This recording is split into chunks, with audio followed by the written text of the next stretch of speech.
So the biggest mistake which we make while starting anything is the start itself. हम starting में यही clear नहीं करते हैं कि हम ये चीज़ कर क्यों रहे हैं। अगर हम थोड़ा सा रुकें, सोचें कि हम ये चीज़ क्यों कर रहे हैं, एंड देन उसमें फिर क्लियर होके कि हाँ, this is the particular reason why we are doing this, then जो चीज़ है वो उसके सक्सेस होने का जो रेट है वो बहुत ज़्यादा बढ़ जाता है। एंड फिर हमें मोटिवेशन की ज़रूरत नहीं पड़ती कि लाइक ये चीज़ मतलब डेली जैसे मोटिवेशन कम हो रहा है, आज मन नहीं कर रहा, ये नहीं कर रहा, वो नहीं कर रहा। जब हम वाई को रिमाइंड करेंगे द मोटिवेशन हमारे अंदर अपने आप आएगा एंड हम बस काम करने लग जाएंगे। सो जो बिगेस्ट मिस्टेक हम स्टार्ट करते टाइम करते हैं is the wrong start which we make. उस मिस्टेक को आज एलिमिनेट करेंगे and then we will move forward. So चलो वीडियो को स्टार्ट करते हैं। हेलो, नमस्ते, आदाब, सत श्री अकाल एंड राधे राधे सभी को। वेलकम टू जिज्ञासा rush, the place where curiosity gets justice. So आज हम क्या करने वाले हैं, सबसे पहले अपना वाई क्लियर करेंगे, the why clearing ceremony. And then उसके बाद एक सेकेंड, हाँ कैमरा एडजस्ट हो गया। एंड देन उसके बाद एक छोटी सी कोई भी हैबिट अपने अंदर इनकॉर्पोरेट करेंगे। 5 से 10 मिनट डेली किसी हैबिट में देने हैं जिसको हम कैरी कर सकें फॉर द नेक्स्ट 30 डेज। ऐसी एक 5-10 मिनट की कोई भी छोटी सी आदत हम बना लेंगे। फॉर एग्जाम्पल, डेली रात को 5 से 10 मिनट मेडिटेशन करना, या फिर सुबह डेली पुशअप करना। कोई भी, बहुत सारी आदतों में से कोई भी आदत हो सकती है जो कि ऑफकोर्स प्रोडक्टिव होनी चाहिए, हमारी मेमोरी को बूस्ट करने में हेल्प करे। हम डेली इतनी भी आदत बना सकते हैं कि सुबह उठ के विदाउट कैलकुलेटर मैथ्स के कुछ सम सॉल्व करेंगे। मल्टीप्लिकेशन लिख लिए 3-4 डिजिट के एंड उसको विदाउट कैलकुलेटर करा, जो अकाउंट्स में हम ऑफकोर्स हमारे हेल्प करेगा क्योंकि अभी फिलहाल कैलकुलेटर अलाउड नहीं है। So yes, brain power improve होगी। हम और भी बहुत सारी चीज़ें कर सकते हैं। It is completely upon you. I am just saying कि प्रोडक्टिव होनी चाहिए। एंड देन सेकेंड इज, वो कुछ बहुत छोटी सी एक्टिविटी होनी चाहिए डेली 5 से 10 मिनट, जो तुम 30 डेज तक, नेक्स्ट 30 डेज तक, या तो आज से स्टार्ट कर लो अभी वीडियो देख रहे हो तो, या फिर कल से, या फिर जैसे भी, बट 30 डेज के लिए तुम्हें रेगुलरली वो चीज़ करनी होगी। मैंने क्या प्रॉमिस करा है अपने आप से, मैंने क्या प्लेज लिया है, वो भी मैं तुम्हें बताऊंगा। एंड देन फिर उसके बाद हम चलेंगे कि हम बिजनेस स्टडीज़ को क्यों पढ़ रहे हैं। ये जो सब्जेक्ट है हमारे सिलेबस में कैसे आया, ये सब्जेक्ट ही अपने आप में कैसे बना, इस चीज़ पे डिस्कशन करेंगे। और जो हमारा क्लास 12th का सिलेबस है बीएसटी का, उसका ओवरव्यू लेंगे। एंड देन फिर उसके बाद जो हमारा बीएसटी की क्यूरियोसिटी है हमें कहाँ तक लेके जा सकती है, जो बीएसटी का रश है वो हमें कहाँ तक लेके जा सकता है, इस पर थोड़ी सी बात करेंगे। एंड देन इसी से रिलेटेड एक सरप्राइज़ भी है लास्ट में जो कि डिस्कस करेंगे। बट हाँ, बीच में मैनेजमेंट क्या है, क्योंकि हमारे सिलेबस का हमने पूरे साल बस मैनेजमेंट ही पढ़ना है कि किस तरीके से चीज़ों को मैनेज करना है। पूरे साल हम यही पढ़ देंगे। सो येस, उसका थोड़ा सा इंट्रोडक्शन लेंगे। 2 बहुत ब्यूटीफुल केस स्टडीज़ देखेंगे जो कि अगेन हमारी एनसीईआरटी में ही है, एनसीईआरटी में ही घुसना है हमने। सो येस, एनसीईआरटी के ही केस स्टडीज़ को 2 एग्जाम्पल हैं जो हम जिनके थ्रू मैनेजमेंट को समझेंगे कि एक्चुअल में मैनेजमेंट है क्या, एंड फिर पूरे साल उसको अच्छे से पढ़ेंगे और भी केस स्टडीज़ सारी चीज़ों के एग्जाम्पल के साथ। एंड फिर लास्ट में कुछ क्वेश्चंस एंड देन एक surprise. So yes, let's go and start करते हैं अपनी वाई क्लियरिंग सेरेमनी के साथ। जस्ट टेक अ मोमेंट, थोड़ा सा पॉज लो, वीडियो को पॉज करो एंड देन जस्ट थिंक कि why we are doing this. Why, notebook निकालो, पेन निकालो, पेपर निकालो। पेन या तो नोटबुक और पेन, या फिर पेपर और पेन। नोटबुक बना लिया तो बहुत अच्छी बात है, जिसमें हम सारे नोट्स भी बनाने वाले हैं। So yes, take out a notebook and then उसके फर्स्ट पेज पर, या फिर नोटबुक नहीं है तो कोई पेज ले लो, and then just write why am I studying like this.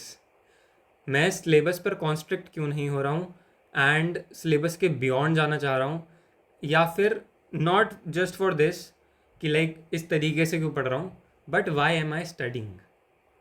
Just take a moment, think about it and then write it down. मैं अपना वाई तुम्हें बताता हूँ कि जो वीडियोस रिकॉर्ड कर रहे हैं इस तरीके से, why am I doing this, कि इस तरीके से सिलेबस को समझना, पढ़ाना, ये जो सारी चीज़ें मैं कर रहा हूँ ये मैं क्यों कर रहा हूँ। मेरा रीज़न है because I am curiously hungry about giving and delivering knowledge, about gaining and delivering knowledge in different and interesting veg. ये मेरा वाई है। मेरे को एकदम ना, तुम सोते सोते भी उठा दोगे और कुछ भी पढ़ाना है, अगर कोई चीज़ मुझे आती है, मुझे किसी को बतानी है, किसी को समझानी है, कोई अगर नॉलेजेबल चीज़ है, तो I can sacrifice my sleep for that. So I am curiously hungry about gaining knowledge in different ways and interesting ways, and I have the same curious hunger about delivering knowledge in different and interesting ways. This is my why, and like ये मेरा why है, and मैं इस चीज़ के लिए कभी भी भाई मुझे जगा लो, बता लो. मतलब लाइक अगर मैं रात को सोते सोते उठ के पढ़ा रहा हूँ, थोड़ा सा हाँ प्रोडक्टिविटी में और जो समझाने के तरीका है वो थोड़ा डिफर कर सकता है, बट येस मैं ये काम कर सकता हूँ and I can sacrifice my sleep for that. ऐसा कोई Y, find it and write it on a paper. Pause the video and लिखो. So I hope लिख लिया वो भी. And here हमारी वाई क्लियरिंग सेरेमनी हो गई है. एंड यार ये जो वाई है ना, इसको अगर तुम अभी कमेंट में लिख सकते हो तो कमेंट में भी लिखो, वरना इंस्टा पर मेरे को भेज सकते हो तो मेरे को भी भेजो. मैं तुमसे डेली लाइक टच में रहेंगे. एंड अभी 30 डेज़ का प्लेज लेते हैं. सो यस, इस वाई को अपने साथ रखना. एंड देन जब भी लग रहा हो ना कि यार आज मन नहीं कर रहा, आज कुछ नहीं मन कर रहा, तो यार एक बार ये ना वाई देख लेना कि ये क्यों करना है. मेरे को जब मन नहीं कर रहा होगा, मेरे को कुछ भी हो रहा होगा, तो भाई मेरे को पता है कि मैं क्यूरियसली हंग्री हूँ, मेरे को ये चीज़ करनी है. मेरा लाइक बस ये है कि ये करना ही है ना. तो मैं फिर वापस काम में लग जाऊँगा. एंड सिमिलर वे में तुम अपना वाई बनाओ एंड बस उसको देखो और लग जाओ काम में. ठीक है ना. अब चलते हैं नेक्स्ट पार्ट पर. एंड एक छोटी सी आदत, कोई भी एक छोटी सी आदत अपने अंदर इनकॉर्पोरेट करने के लिए एक प्लेज लो. Take a promise. If you can write it in the comments, do write it there. If you can send me on Insta, description में लिंक है. कम टू इंस्टाग्राम, मेरे को डीएम करो, मैं तुम्हें फॉलो अप करूँगा कि यार तुम ये चीज़ कर रहे हो नहीं कर रहे हो. ठीक है. साथ हमारी ये जर्नी बिल्कुल साथ की जर्नी है. एंड एक सब्जेक्ट को, बिजनेस स्टडीज़ और इकोनॉमिक्स को हमने बहुत अच्छे से एक्सप्लोर करना है. सो यस, जो भी तुमने अभी प्लेज लिया है या फिर प्रॉमिस करा है खुद से, जस्ट लाइक 5 से 10 मिनट की आदत का वो स्टार्टिंग में पूरा एलेबोरेट कर दिया मैंने किस टाइप की. बट मैं अपनी बताऊँ तो मेरा क्या है कि क्योंकि करंट अफेयर्स से रिलेट करके चीज़ें हमने पढ़नी है. So for the next 30 days मैं डेली जितने भी द हिंदू एनालिसिस होते हैं, लाइक यूट्यूब पे मिल जाएंगे, तुम्हें भी सर्च करोगे तो द हिंदू का एनालिसिस देखूंगा मैं. एंड उसमें जो भी मेरे को अगर ऐसा कुछ लगता है कि बिजनेस स्टडीज़ या फिर इकोनॉमिक्स से रिलेटेड है एंड ऐसी कोई चीज़ है, तो मैं उस चीज़ को इंस्टा पे स्टोरी पे समझाऊंगा. या फिर अगर नहीं भी लगता है, then I will update it on Instagram story that मैंने अपना आज का गोल कंप्लीट कर लिया है. So from the 7 April onwards ये चीज़ daily for the next 30 days, यानी कि टिल 7 मार्च, टिल 7 में ये चीज़ डेली होगी. सो यस, अपडेट करता रहूँगा मैं इंस्टाग्राम स्टोरीज़ पर. एंड अभी तुम लाइक अगर रेगुलरली नहीं बाद में अगर वीडियो देख रहे हो या फिर जैसे भी है, सो ये चीज़ इंस्टाग्राम के हाईलाइट्स में रहेगी, तुम वहाँ से भी इसको फॉलो कर सकते हो या फिर देख सकते हो. ठीक है. So this is my pledge for next 30 days from 7 April to 7 May. I will be daily analysing the current affairs and update करूँगा इंस्टाग्राम स्टोरी पे कि हाँ मेरा आज का टारगेट हो गया है, what about yours. So yes, इस तरीके से चीज़ों को स्टार्ट करेंगे. एंड आई होप तुमने भी एक 30 डेज़ का प्लेज, जैसे अभी बताया मैंने, कोई पुशअप या कुछ, या मतलब कुछ भी छोटी से छोटी चीज़, वो डेली फॉर नेक्स्ट 30 डेज़ करनी है. आई होप चीज़ें यहाँ तक सॉर्टेड हैं. एंड अब हम चलते हैं अपने सब्जेक्ट में एंड देखते हैं कि बिजनेस स्टडीज़ कैसे आई, कहाँ से आई और कैसे सारा कुछ हुआ. सो 1940s का टाइम था. ठीक है. फैक्ट्रीज और इंडस्ट्रियलाइजेशन तो ठीक है बूम पे था ही. Factories are roaring, machines are loud, but inside थोड़ा कन्फ्यूजन है कि यार, क्योंकि मैनेजमेंट जो है वो लाइक उसमें ना कोऑर्डिनेशन नहीं बैठ रहा, कुछ चीज़ें गड़बड़ चल रही थी. होता क्या है, ड्यूरिंग लाइक इसको अगर हम स्टेटमेंट में देखें, during early 20th century most companies followed strict hierarchical control. हम अभी इनके बारे में पढ़ेंगे. FW टेलर, इन्होंने बहुत सारे प्रिंसिपल्स दिए जिससे हमारी प्रोडक्टिविटी, कुछ भी अगर हम काम कर रहे हैं उसकी प्रोडक्टिविटी, एक मैनेजमेंट की, एक वर्कर की प्रोडक्टिविटी को, यानी कि वो कम टाइम में ज़्यादा काम कर सके एंड जो पूरी, और अगर लाइक कोई प्रोडक्शन यूनिट है वो ज़्यादा प्रोड्यूस कर सके. तो बेसिकली इन्होंने एफिशिएंसी बढ़ाने के लिए और इफेक्टिवनेस बढ़ाने के लिए, ये दो वर्ड बहुत लाइक पूरी BST में हमारे साथ रहेंगे, एफिशिएंसी एंड इफेक्टिवनेस. इनके मीनिंग, एफिशिएंसी का मतलब कॉस्ट को कम करना, इफेक्टिवनेस का मतलब मिनिमम टाइम में काम करना, कि लाइक टाइम पे काम पूरा हो जाए. बहुत डिटेल में इनको पढ़ने वाले हैं. बट येस, इन्होंने एफिशिएंसी को और इफेक्टिवनेस को इंक्रीज़ करने पे, प्रोडक्टिविटी को इंक्रीज़ करने पे अपने बहुत सारे प्रिंसिपल्स दिए। बिल्कुल लाइक 1900s में ना, 1900s जैसे शुरू हुए हैं तो उसी टाइम के दौरान इनके प्रिंसिपल्स आ गए एंड मैनेजमेंट उन चीज़ों को फॉलो करने लगी। एंड एक लाइक अब ऐसी सी सिचुएशन हो गई कि इनको प्रोडक्टिविटी बढ़ानी है और लाइक बस ये फिर प्रॉफिट पे फोकस कर रहे हैं और प्रोडक्टिविटी को बढ़ाने पे फोकस कर रहे हैं। इनका जो फोकस है वो वर्कर्स की हेल्थ और वर्कर की कंडीशन पे से हट गया। Workers were treated like extensions of machine. ये सिचुएशन हो गई, उनको मशीन की तरह काम करवाया जा रहा था वर्कर्स से।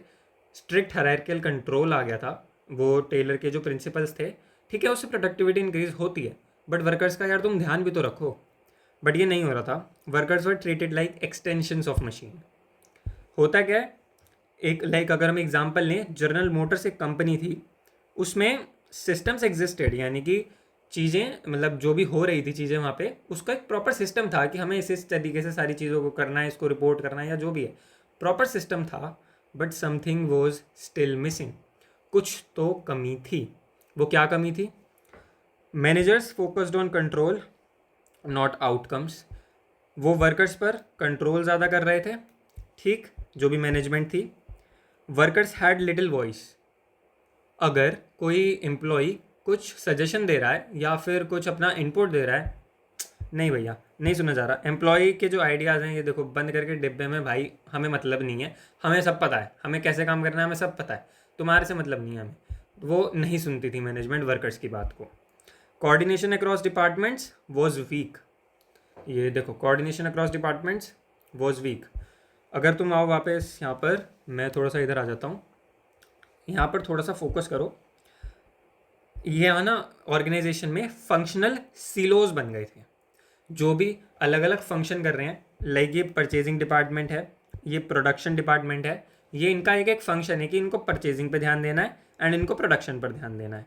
बट इनके जो सीलोज बन गए थे, यानी कि सीलोज क्या होते हैं बेसिकली, जहाँ पर अनाज वगैरह स्टोर करके रखा जाता है, ये इस टाइप की कुछ स्ट्रक्चर्स होते हैं। तो ये अलग अलग फंक्शन का अलग अलग सीलो बन गया था। वो अपने ही दायरे में रह के ऑपरेट कर रहे थे एंड उनको दूसरे फंक्शन से इतना कोई मतलब नहीं था। कॉस्ट रिडक्शन और वर्सेस आउटपुट डिफेक्ट, ये क्या मतलब है? देखो यहाँ पर अगर तुम देखो तो ये परचेजिंग डिपार्टमेंट जो है, ये लोग खुश खुश लग रहे हैं एंड परचेजिंग डिपार्टमेंट में हो रही है सेविंग्स।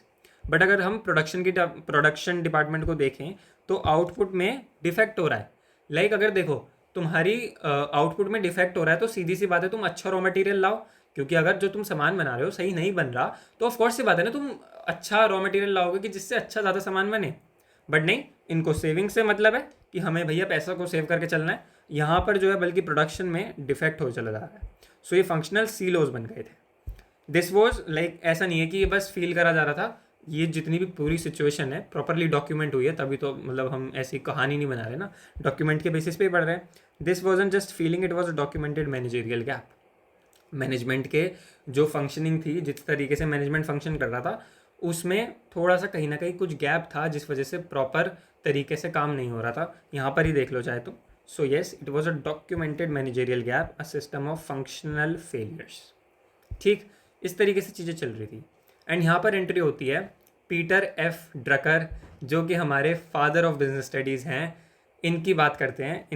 इनकी जो बर्थ है वो 1909 में वेना ऑस्ट्रिया में हुई। बचपन से ही लाइक इनकी जो फैमिली थी वो थोड़ी इंटेलेक्चुअल फैमिली थी, तो कुछ ना कुछ इकोनॉमिक्स और पॉलिटिक्स के अराउंड डिस्कशन चलता रहता था। उसी से इनके अंदर एक जिज्ञासा रश आया, एक curiosity I. Deeply he was naturally curious and deeply interested in understanding how systems and organisations work. इनको जितनी भी ऑर्गेनाइजेशंस हैं और किस तरीके से सिस्टम वर्क कर रहे हैं इकोनॉमिक्स और पॉलिटिक्स में, क्योंकि इनकी घर पे बातें चलती रहती थी। सो ही वॉज लाइक क्यूरियस कि ये चीज़ें कैसे काम करती हैं। फिर उन्होंने बहुत पढ़ाई करी, जर्नलिस्ट बने, इकोनॉमिस्ट भी बने, और इन्होंने closely political and economic changes को ऑब्जर्व करा यूरोप में। इंस्टेबिलिटी की वजह से लंदन चले गए and later United states in 1937। And फिर इनको जनरल मोटर्स में बुलाया जाता है।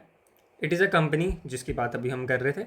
बट यहाँ पर आने से पहले ही इन्होंने एक strong understanding of society, power and organisational behaviour, क्योंकि क्यूरियोसिटी तो थी बचपन से ही, तो ये चीज़ों को ऑब्जर्व करते रहते थे एंड इन्होंने एक अंडरस्टैंडिंग डेवलप कर ली थी कि ये चीज़ें कैसे काम करती हैं।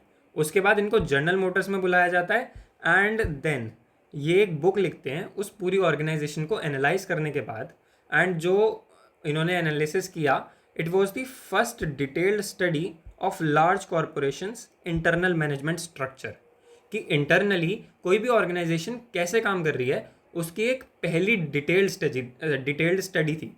सब लोगों को ये पता था कि हाँ देखो ये वाली ऑर्गेनाइजेशन है, ये बहुत बढ़िया काम कर रही है, ये ऐसे ऐसे कर रही है, ऐसे ऐसे कर रही है, बट इंटरनली किस तरीके से काम हो रहा है, ये जो फर्स्ट टाइम है 1940 में Drucker was invited to General Motors and one of the largest companies, ठीक है, इन्होंने ऑब्जर्व किया and this led to the first major breakthrough book, इन्होंने इसके ऊपर बुक लिखी, कॉन्सेप्ट ऑफ द कॉपरेशन।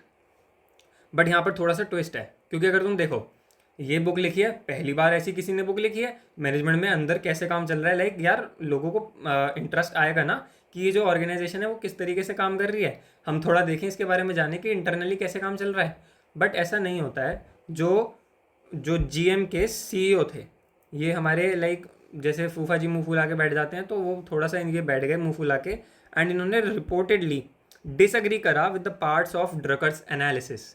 जो पीटर एफ ड्रकर जी ने एनालिसिस करा था पूरा मैनेजमेंट का कि इंटरनल कैसे सारी चीज़ें चल रही हैं, तो यार इन्होंने कुछ वर्ड्स, कुछ चीज़ें जो कमियां थी वो ऑफकोर्स बताई थी, बट इनको जो कि एल्फ्रेड स्लोएन थे, सीईओ ऑफ जीएम, इनको नहीं पसंद आया उनका क्रिटिसिज्म। ठीक है भैया, नहीं नहीं हमारे यहाँ पे ऐसे काम नहीं होता। इन्होंने बोला कि जी कोऑर्डिनेशन में दिक्कत आ रही है, या जो भी कमियां बताई इनको पसंद नहीं आई, और इन्होंने रिपोर्टेडली डिसएग्री करा लिखित में, यानी कि ऐसे नहीं कि हवा हवा में बोल दिया, जितने भी इन्होंने पॉइंट्स बोले प्रॉपर रिपोर्ट जारी की उसके बारे में। तो the book wasn't fully welcomed, GM executive didn't like his criticism, some of its ideas. इन्होंने बोला कि डिसेंट्रलाइजेशन करो, इन्होंने बोला डिसेंट्रलाइजेशन करो। इसका मतलब ये था कि जितनी जो भी डिसीजन मेकिंग पावर है nearest to the point of action लेके आओ, यानी कि जितना लाइक जो लोग उस पर्टिकुलर डिसीजन से इम्पैक्ट होंगे उस पॉइंट के बिल्कुल पास तक जो है डिसीजन मेकिंग पावर होनी चाहिए। कि मैंने तुम्हें बताया लाइक डिसेंट्रलाइजेशन का मतलब यही है। सिलेबस में आगे हम बहुत अच्छे से पढ़ने वाले हैं, बट येस इन्होंने बोला कि डिसेंट्रलाइजेशन करो, बट जो जितने भी लाइक ये जो सीईओ हैं ये तो ऑफकोर्स है ना, तो लाइक कि यार सारे डिसीजन मैं ही लूँगा, अब मैंने उसको पावर दे दी वो सही से लेना ले, इस बात का थोड़ा सा इनको लगा, एंड ये वाले जो आइडिया है उन्होंने इसको रिस्की बताया। एंड जितने भी और एग्जीक्यूटिव जो बड़े लेवल पे काम कर रहे थे जनरल मोटर्स में, उनको ये आइडिया रिस्की लगा, एंड इन्होंने मतलब लाइक कि नहीं यार हमें मज़ा नहीं आया, ऐसी ऐसी बातें इन्होंने करी। बट 1954 में पीटर एफ ड्रकर एक बुक लिखते हैं which was named the practice of management. And इस बुक में क्या होता है, जस्ट अ मोमेंट मैं बताता हूँ तुम्हें। सॉरी एक छोटा सा ब्रेक लेना पड़ गया था, but the shift begins here. 1954 में सर ड्रकर ने एक बुक लिखी द प्रैक्टिस ऑफ मैनेजमेंट। इसमें इन्होंने पहली बार एक वर्ड इंट्रोड्यूस किया, मैनेजमेंट बाय ऑब्जेक्टिव्स। यानी कि लाइक तुम जो भी मैनेजमेंट कर रहे हो, जितनी भी तुम लाइक टारगेट्स बता रहे हो अपने वर्कर को, एंड जो भी सारी चीज़ें कर रहे हो, वो रादर देन क्वालिटेटिव थोड़ा सा क्वांटिटेटिव होना चाहिए, और एक तुम्हारा क्लियर ऑब्जेक्टिव सेट होना चाहिए जो भी तुम चीज़ कर रहे हो उसके रिगार्डिंग। ऑब्जेक्टिव स्मार्ट होना चाहिए, यानी कि स्पेसिफिक, मेजरेबल, अचीवेबल, वो क्या कहते हैं उसको, रियलिस्टिक एंड टाइम बाउंड। ये सारी की सारी चीज़ें हमारे एक ऑब्जेक्टिव में होनी चाहिए। एंड देन रादर देन तुम वर्कर को बोलो कि यार तुम और मेहनत करो और अच्छे से काम करो, उसको सीधा सीधा बताओ कि इस साल जो हमारी सेल्स हैं, वो इस महीने जो हमारी सेल्स हैं कि in comparison to last month 10% से बढ़ी हैं, बट इस बार हमें 15% से बढ़ानी है। तो ये स्पेसिफिक चीज़ हो गई, मेजरेबल भी है कि 15% से बढ़ानी है, अचीवेबल है क्योंकि 10% पहले बढ़ गई हैं तो 15% ठीक है। वैसे तो सब्जेक्टिवली काफ़ी डिफर कर सकती हैं चीज़ें, बट हाँ अभी हम कंसीडर करते हैं कि ये अचीवेबल है। एंड रियलिस्टिक है कि ठीक है, ऐसा नहीं बोल रहा वो कि पूरे साल की सेल्स इसी टाइम में लाइक इतने टाइम में कर दो, वो अचीवेबल भी नहीं होता, वो रियलिस्टिक भी नहीं होता। एंड टाइम बाउंड है कि हमें नेक्स्ट मंथ में करनी है। सो इस तरीके की चीज़ें करो, ऑब्जेक्टिव्स अपने सेट करो। एंड ये जब बुक आई तो लाइक 1954 में जब इन्होंने ये वाली बुक पब्लिश करी, तो इस बार होता क्या है कि for the first time ever goals became measurable, जो भी हमने बात करी, employees became contributors. And like जो एम्प्लॉयज़ थे उनकी बातों को अब सुना जा रहा था, डिसीजन मेकिंग में वो कंट्रीब्यूट कर रहे थे, एंड बस उनसे काम करवाने की जगह उनसे काम के बारे में थोड़ा सा समझा भी जा रहा था कि यार तुम्हें क्या दिक्कत आ रही है, तुम बताओ किस तरीके से सारी चीज़ें हम करें। एंड मैनेजर्स बिकेम कोऑर्डिनेटर्स, वो कंट्रोल कर रहे थे पहले बट बाद में कोऑर्डिनेट करने लग गए, and the managers became coordinator.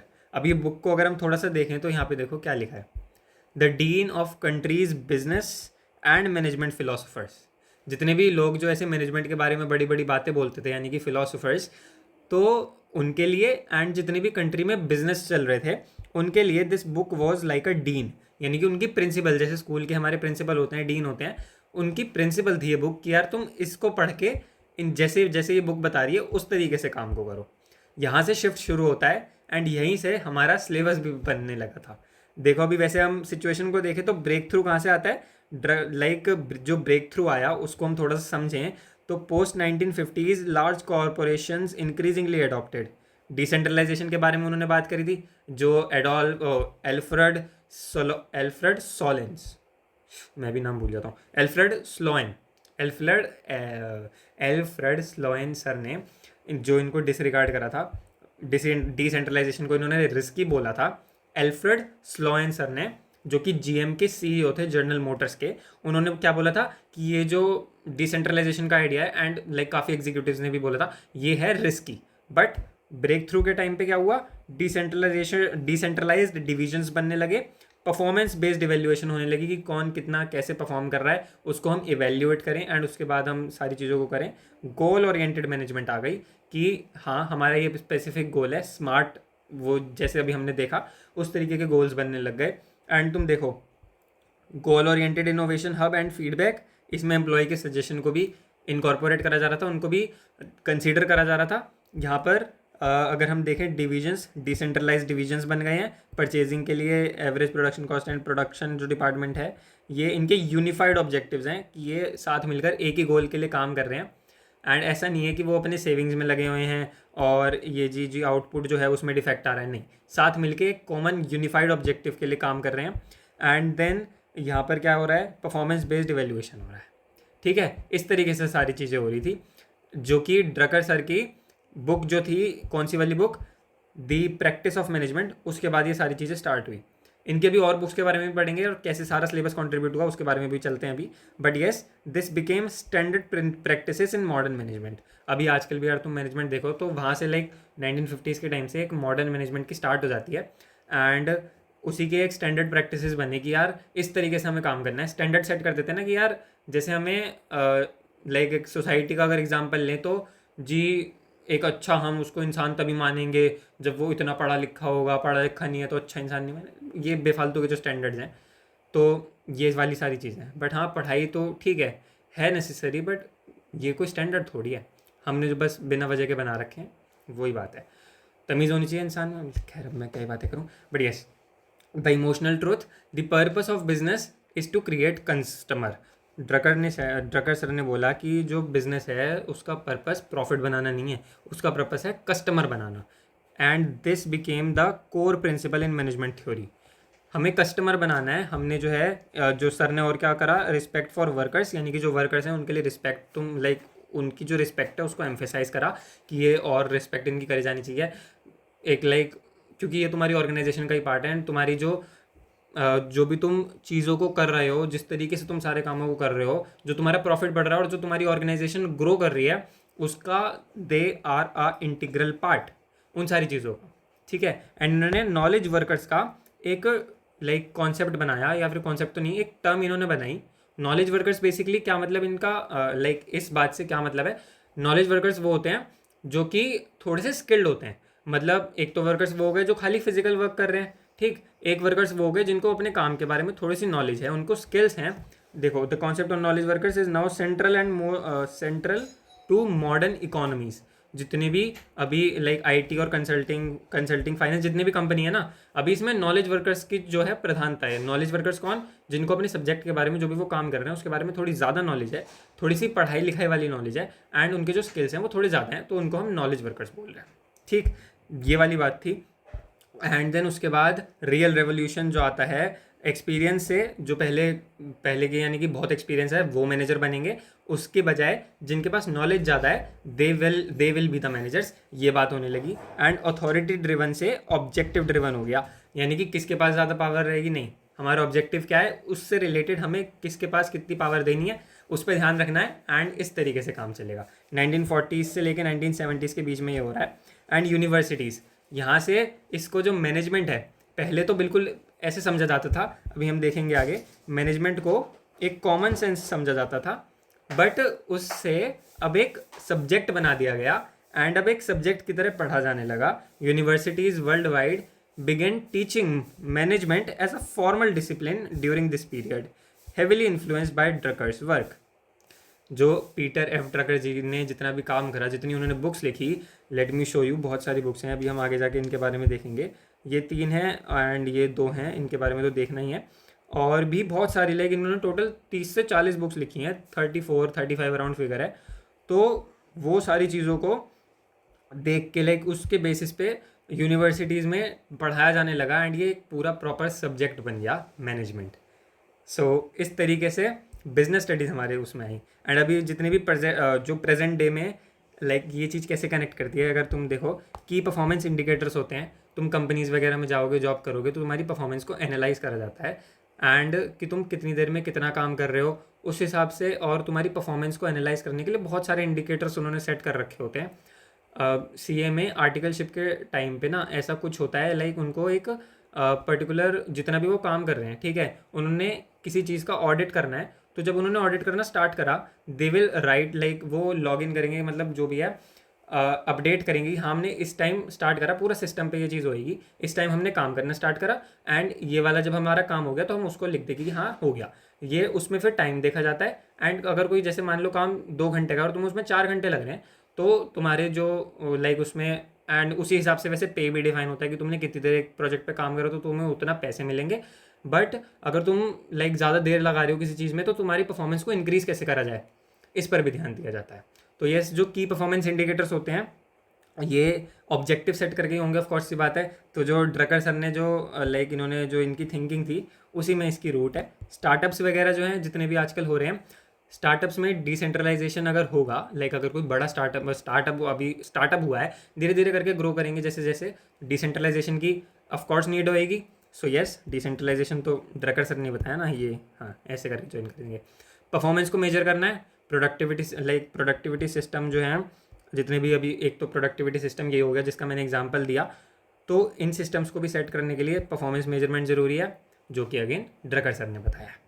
इस तरीके से हमारा पूरा का पूरा बिजनेस स्टडीज सब्जेक्ट आया।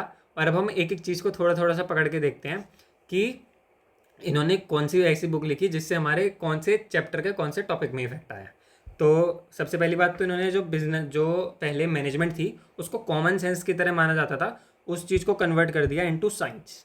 इन्होंने बोला like Peter F Drucker didn't run companies, he taught the world how to run them better and he is the father of modern management.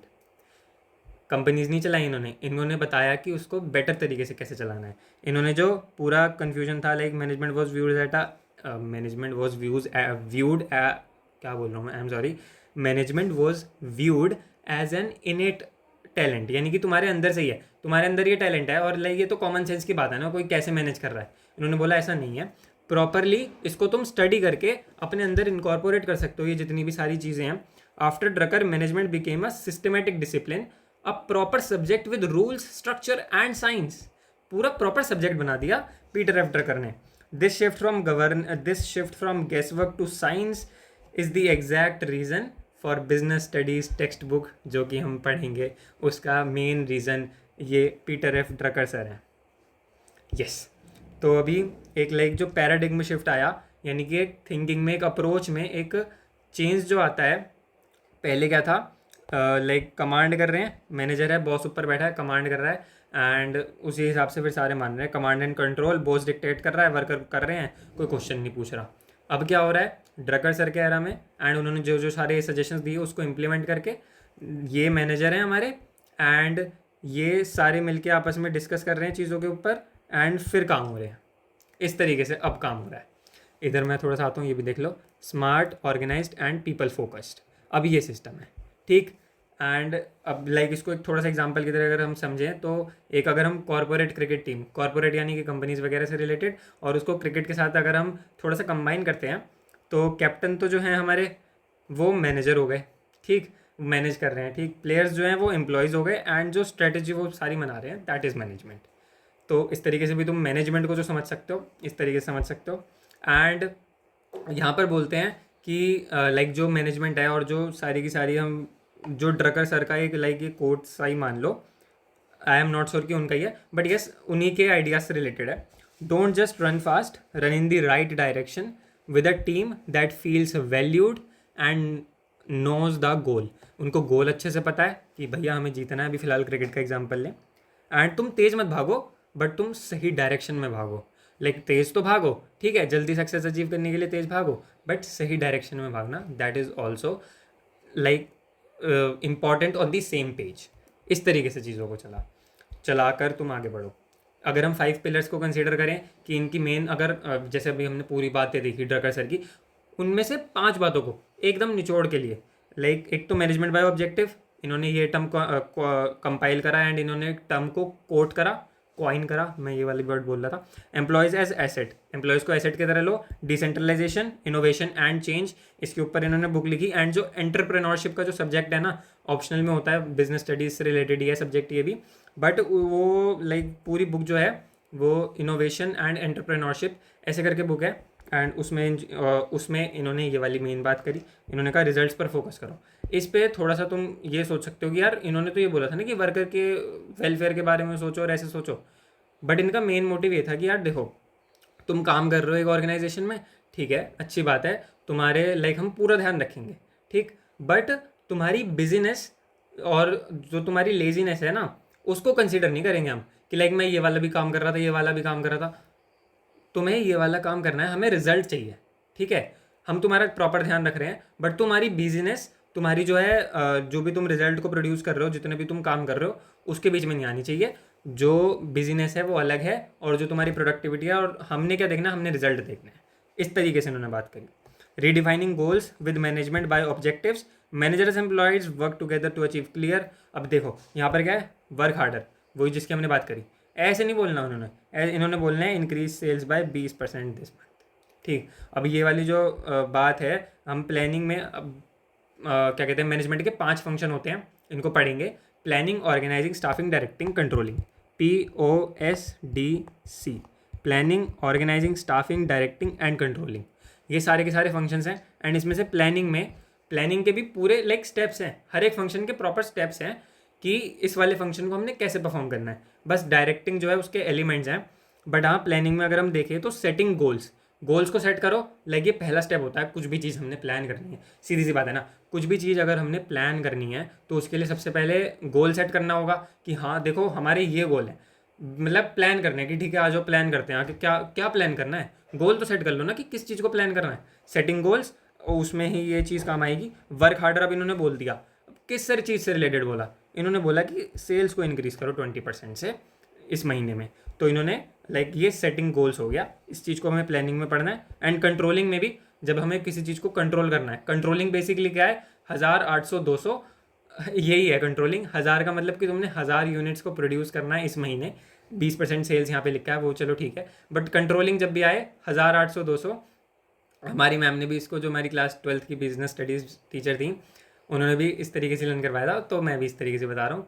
And ठीक है, कंट्रोलिंग क्या है, 1000, 800, 200, 1000 यूनिट्स प्रोड्यूस करनी थी, 800 हुई हैं, 200 हुई हैं, लाइक 200 नहीं हुई, तो उसमें जो डेविएशन आया, डेविएशन का मतलब जो फ़र्क आया वो किस वजह से आया, एंड यही चीज़ समझनी है बस। और यही पूरे जो है कंट्रोलिंग करनी है, लाइक पूरा कंट्रोलिंग जो है वो यही है, 1000, 800, 200 डीप में पढ़ेंगे, ऑफकोर्स पढ़ेंगे, बट 1000 जो हमने सेट करा कि 1000 यूनिट्स प्रोड्यूस करनी है, दैट इज़ कंट्रोलिंग का first step, setting performance standards, ठीक। Measuring performance against those specific goals. Controlling का मतलब देखो, जब भी कुछ क्वेश्चन आएगा ना वैसे एग्जाम में, वो इस तरीके से आएगा कि तुमने कोई लाइक टारगेट जो है तुम्हारा मीट नहीं हुआ, तो वो कंट्रोलिंग का पार्ट आ जाता है कि क्यों मीट नहीं हुआ, उसको हम इवेल्युएट करें।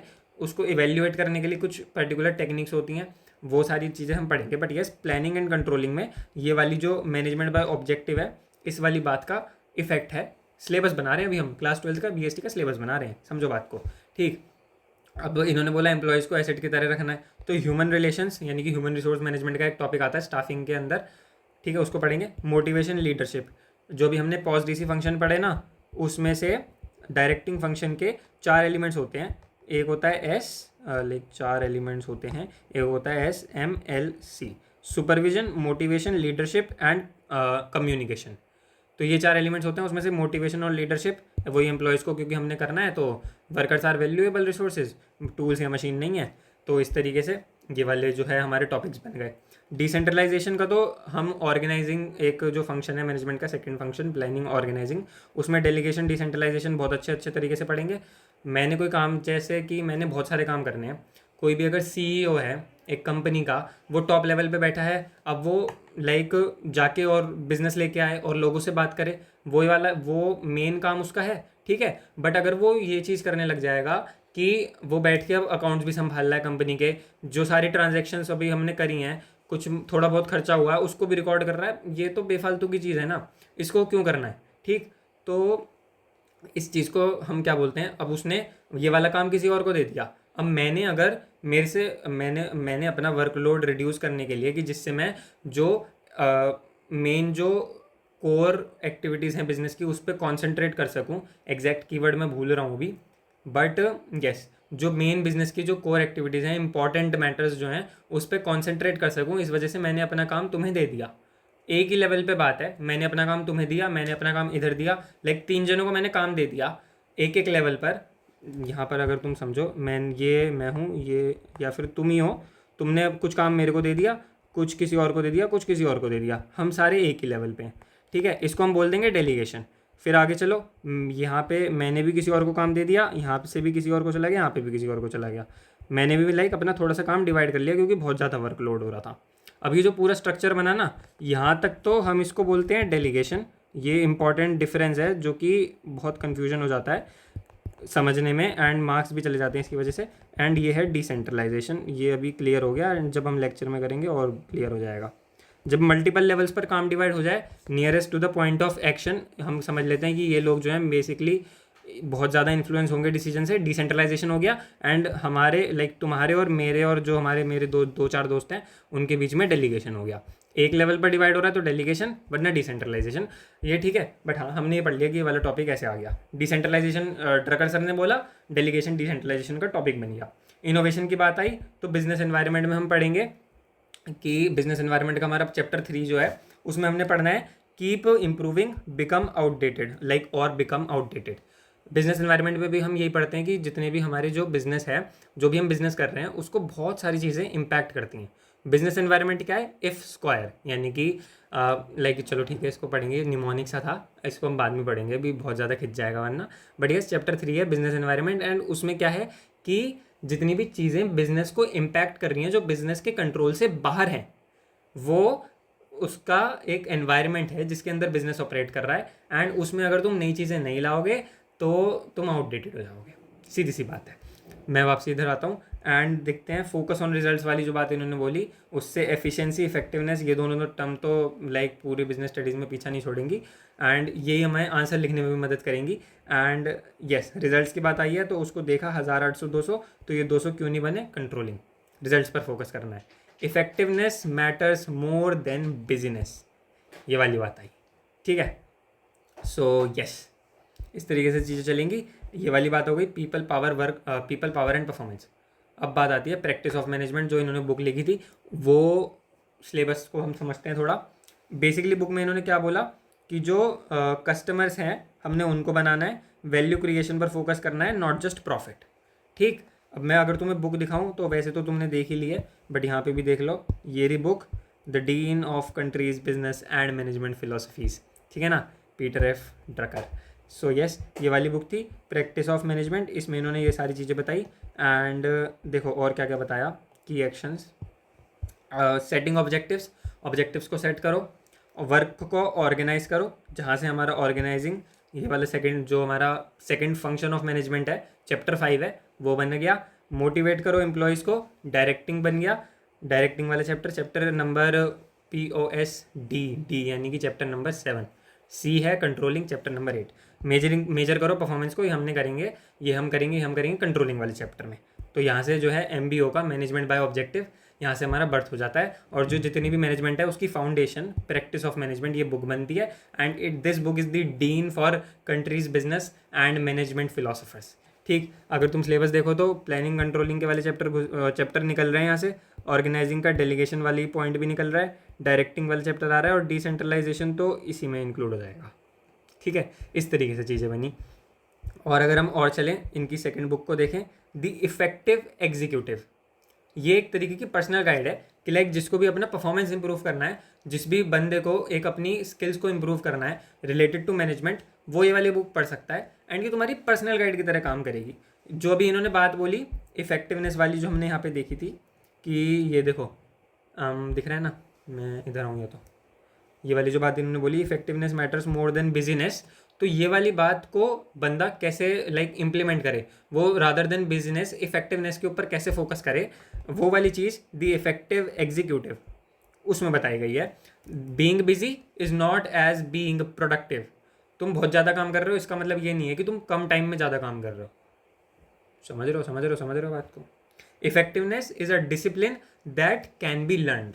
इस चीज़ को सीखा जा सकता है, इस चीज़ को समझा जा सकता है, एंड इस चीज़ को इम्प्लीमेंट करा जा सकता है। तुम बिजी होने की जगह, यानी कि तुम ज़्यादा काम करने की जगह कम टाइम में ज़्यादा काम करो, इस चीज़ को इफेक्टिवनेस बोलते हैं। आई होप चीज़ें समझ आ रही होंगी। Managing time, focusing on strength, setting priorities, making effective decisions. Effective का मतलब तुम देख लो, देखो अभी अगर जैसे, चलो इसको हम बाद में पढ़ेंगे, बट यस थोड़ा सा समझ लो। इफेक्टिव का मतलब कि टाइम पर चीज़ें हो रही हैं, क्योंकि इसमें टी आ रहा है। एंड एफिशिएंसी को अगर हम देखें CIENCY, तो यहाँ पर C आ रहा है, इस वजह से इसको हम कॉस्ट को मिनिमाइज़ करते हैं। यानी कि इस तरीके से काम होता है कि कॉस्ट जो है मिनिमम लगे और आउटपुट जो है ज़्यादा है। तो एक मैनेजमेंट के लिए क्या ज़रूरी है, इफेक्टिवनेस या एफिशिएंसी? तो थोड़ा सा सोचो। बट अगर हम देखा जाए कि कॉस्ट मिनिमाइज़ करनी है या फिर टाइम पे काम करना है, तो दोनों में से कुछ भी नहीं होगा। अगर एक भी कोई चीज़ नहीं होती तो दिक्कत है ना। मैनेजमेंट के लिए दोनों चीज़ें चाहिए, एक ऑर्गेनाइजेशन को अच्छे से काम करने के लिए दोनों चीज़ें चाहिए। तो इफेक्टिवनेस एंड एफिशिएंसी दोनों चाहिए। एंड ये एक वर्कर को, एक एग्जीक्यूटिव को इफेक्टिव कैसे बनना है, ये वाली बुक उसके ऊपर बात करती है। इसको अगर हम बुक को देखें तो देखो ऐसी सी दिखती है। इस बुक में बोला है the definitive guide to getting the right things done. Definitive का मतलब अल्टीमेट गाइड, यानी कि बिल्कुल कंक्लूजन वाली बातें करी गई हैं, इसमें निचोड़ के बातें करी गई हैं।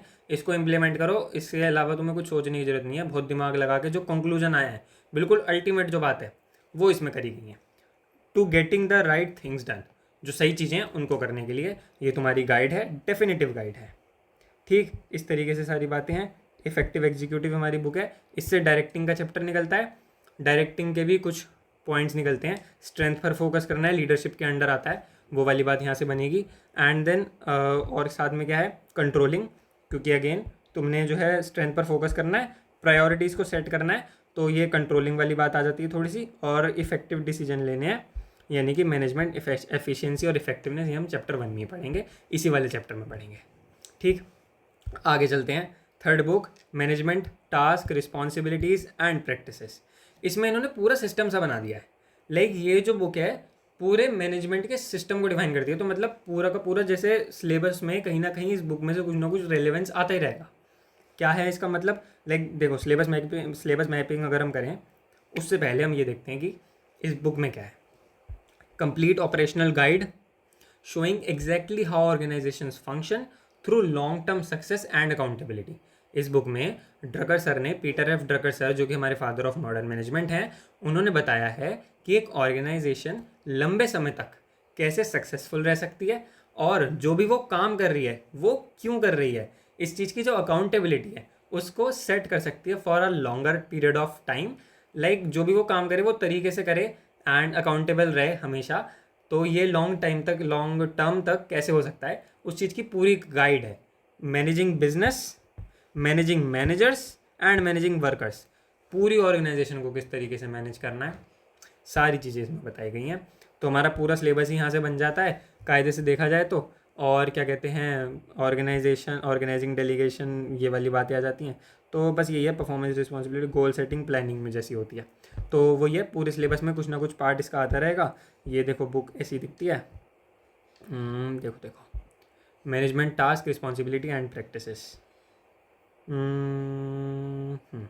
हाँ हाँ हाँ, ये देखो, a landmark in management studies, the material covered is important to all manager regardless of functional area and size of organization। कहीं पे भी हो तुम, किस भी टाइप की मैनेजमेंट कर रहे हो, क्योंकि मैनेजमेंट का हम एक फ़ीचर पढ़ेंगे।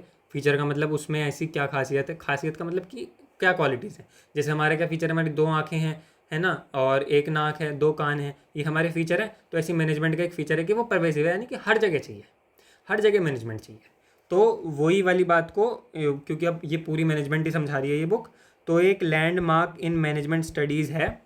एंड कहीं भी हो तुम, कोई भी फंक्शन कर रहे हो, planning, organising, staffing, directing, controlling, आगे आगे जाके देखो। वैसे तो ये जो फंक्शन है ये क्लास 12 के हिसाब से है, बट अलग अलग ऑथर्स ने इसको अलग अलग फंक्शन बनाया हुआ है। लाइक कोई किन्हीं चीज़ों को फंक्शन बोलता है, कहीं पर अभी हम क्लास 12 की बीएसटी में पढ़ेंगे कि जो कोऑर्डिनेशन है, इट इज़ अ फंक्शन, मतलब it is not a function but it is implicit and inherent in all the functions of management.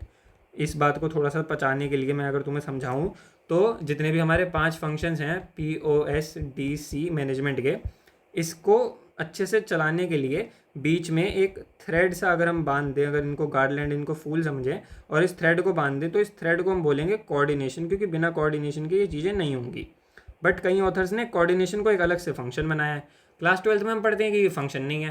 तो ये है, सबके अपने अलग अलग थॉट्स पे डिपेंड करता है। बट मैनेजमेंट जो है एट इट्स कोर, ये हर ऑर्गेनाइजेशन, हर एक फंक्शनल, लाइक कोई भी फंक्शन तुम परफॉर्म कर रहे हो वहाँ पे मैनेजमेंट ज़रूरी है। तो यस, ये एक लैंडमार्क स्टडीज़ है। Material covered is important to all managers. जो भी कोई मैनेजर है, मतलब मैनेजर ज़रूरी नहीं है MBA करके बनेंगे, नहीं नहीं नहीं नहीं, कुछ भी कर रहे हो यार, तुम खुद एक मैनेजर हो। तुम अपनी लाइफ को मैनेज कर रहे हो, तुम लाइक बहुत सारी चीज़ें जो तुम्हें दिन में करनी है उसको मैनेज कर रहे हो। मम्मी मैनेज कर रही है, तुम्हारी पापा मैनेज कर रहे हो, तुम्हारे छोटा भाई वो मैनेज कर रहा है कि उसको 10 रुपये मिल रहे हैं तो उसको कौन सी चीज़ खानी है। वो छोटा भाई बहन अगर जो भी है, या तुम भी अगर ये चीज़ कर रहे हो, भाई सब मैनेजमेंट है। ठीक, पीटर एफ ड्रकर सर ने लिखी है। तो यस, ये मैनेजमेंट वाली बात हो गई। एंड अब यहाँ से देखो पूरा सिलेबस ही बन रहा है। अब उसके बाद हम आगे चलते हैं, तो इनोवेशन एंड एंटरप्रेन्योरशिप, इस बुक की भी थोड़े से अगर हम दर्शन कर लें तो देखो ऐसे ऐसे दर्शन हो जाएंगे।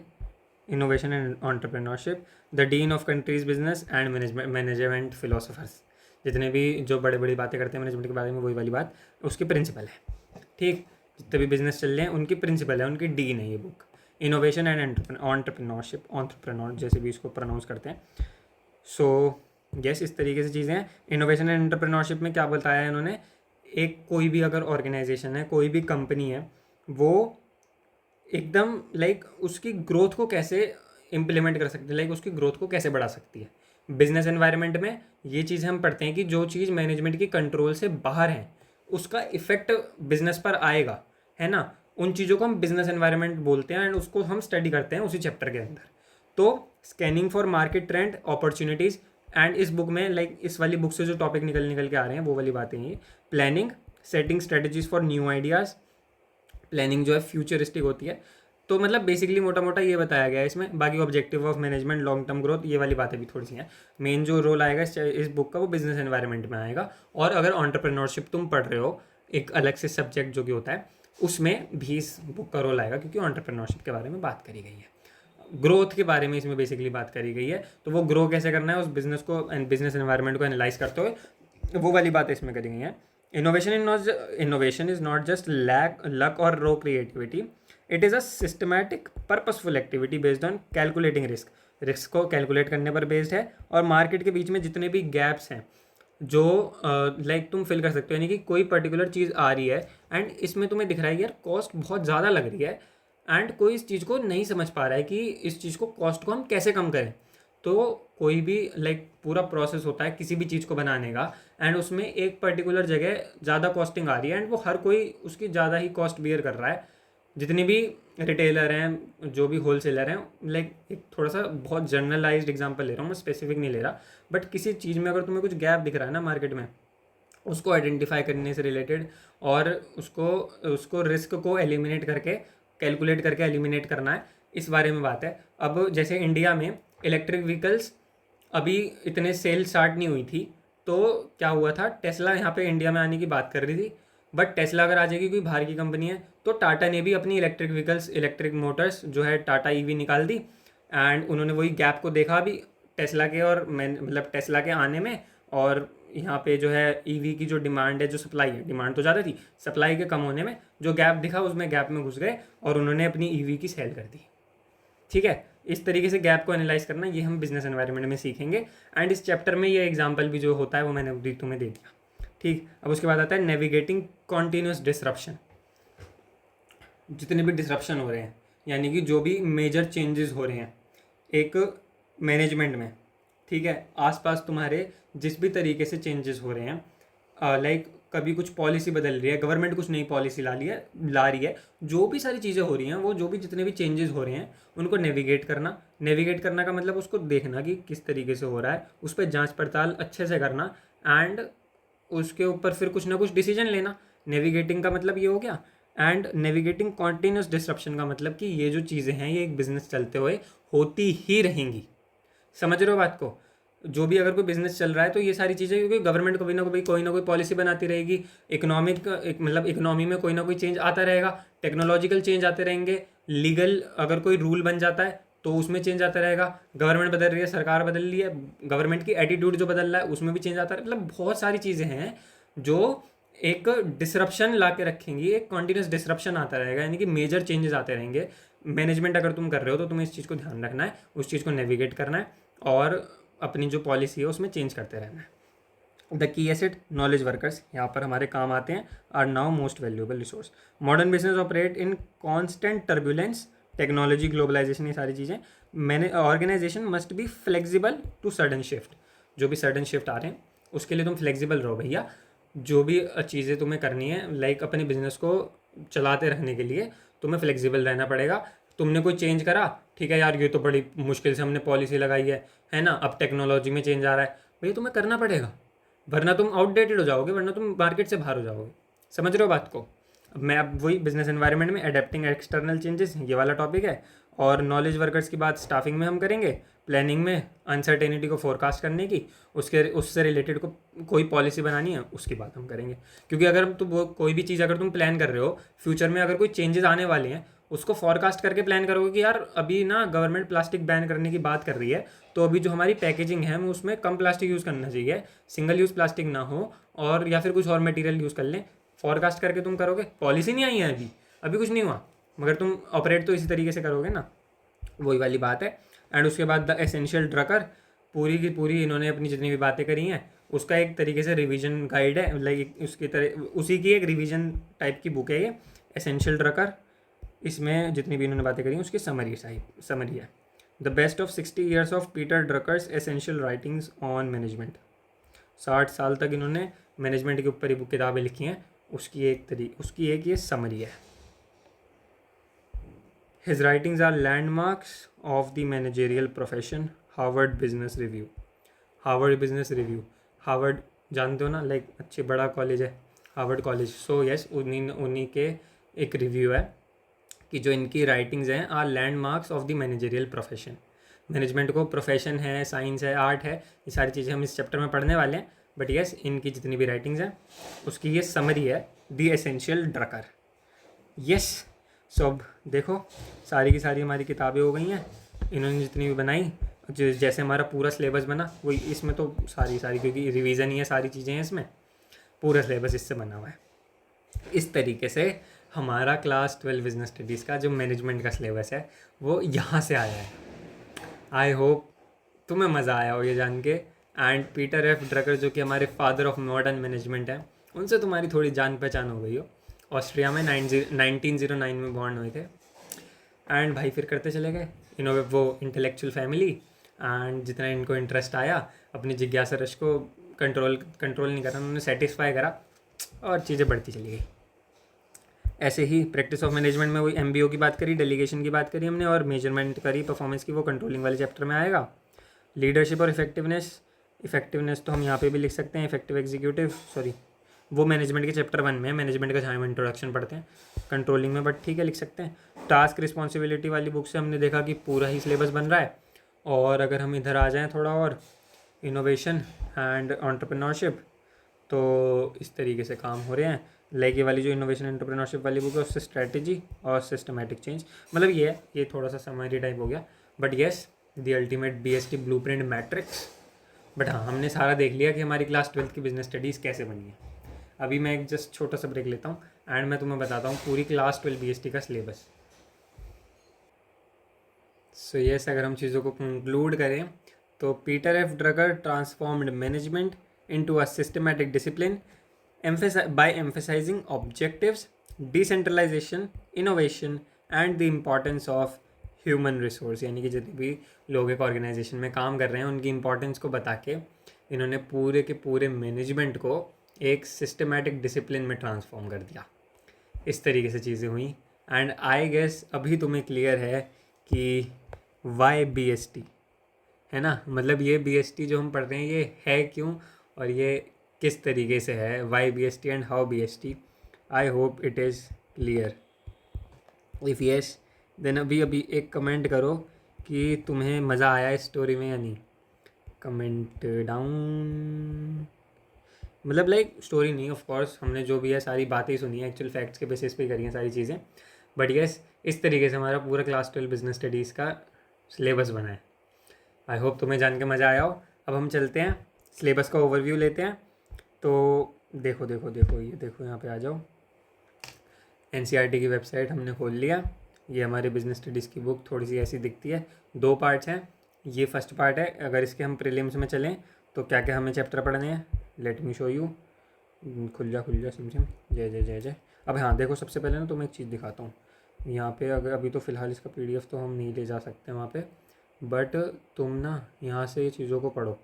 The success of this effort, जो जितनी भी इन्होंने बुक बनाई है ना, NCERT वाले क्या लिख के देते हैं, द सक्सेस, यहाँ से ना ये वाली लाइन से, यहाँ से पढ़ो, ये वाला जो ये यहाँ से, the success of this effort depends on the steps that school principals and teachers will take to encourage children to reflect on their own learning and to pursue imaginative activities and questions।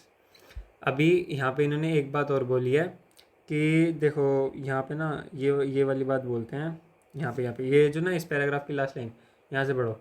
Inculcating creativity and initiative is possible if we perceive and treat children as participants in learning, not as receivers of a fixed body of knowledge. कोई भी like एक body of knowledge के तुम fixed receiver नहीं हो, अलग अलग तरीके से, एकदम वोकेशनल तरीके से अलग अलग चीज़ों से रिलेट करके चीज़ों को पढ़ना है।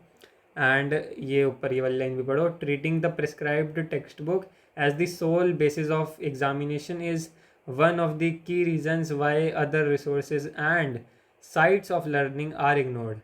मगर हम क्या करेंगे, हम सारी चीज़ों को पढ़ के लेके मिल के पढ़ा के, लेके मिल के कंबाइन करके पढ़ेंगे। सो यस, ये जो NCERT जिन्होंने बुक बनाई है पूरी कमेटी के नाम यहाँ पर हैं। आई होप ये चीज़ें कभी हमने पढ़ी नहीं होंगी, मैं भी पहली बार ही पढ़ी हैं। मतलब जैसे ना इंटरेस्ट आया कि अलग अलग तरीके से पढ़ें, तो मैंने भी पहली बार ही पढ़ी हैं। तो यस, इसी तरीके से सारी चीज़ें हैं।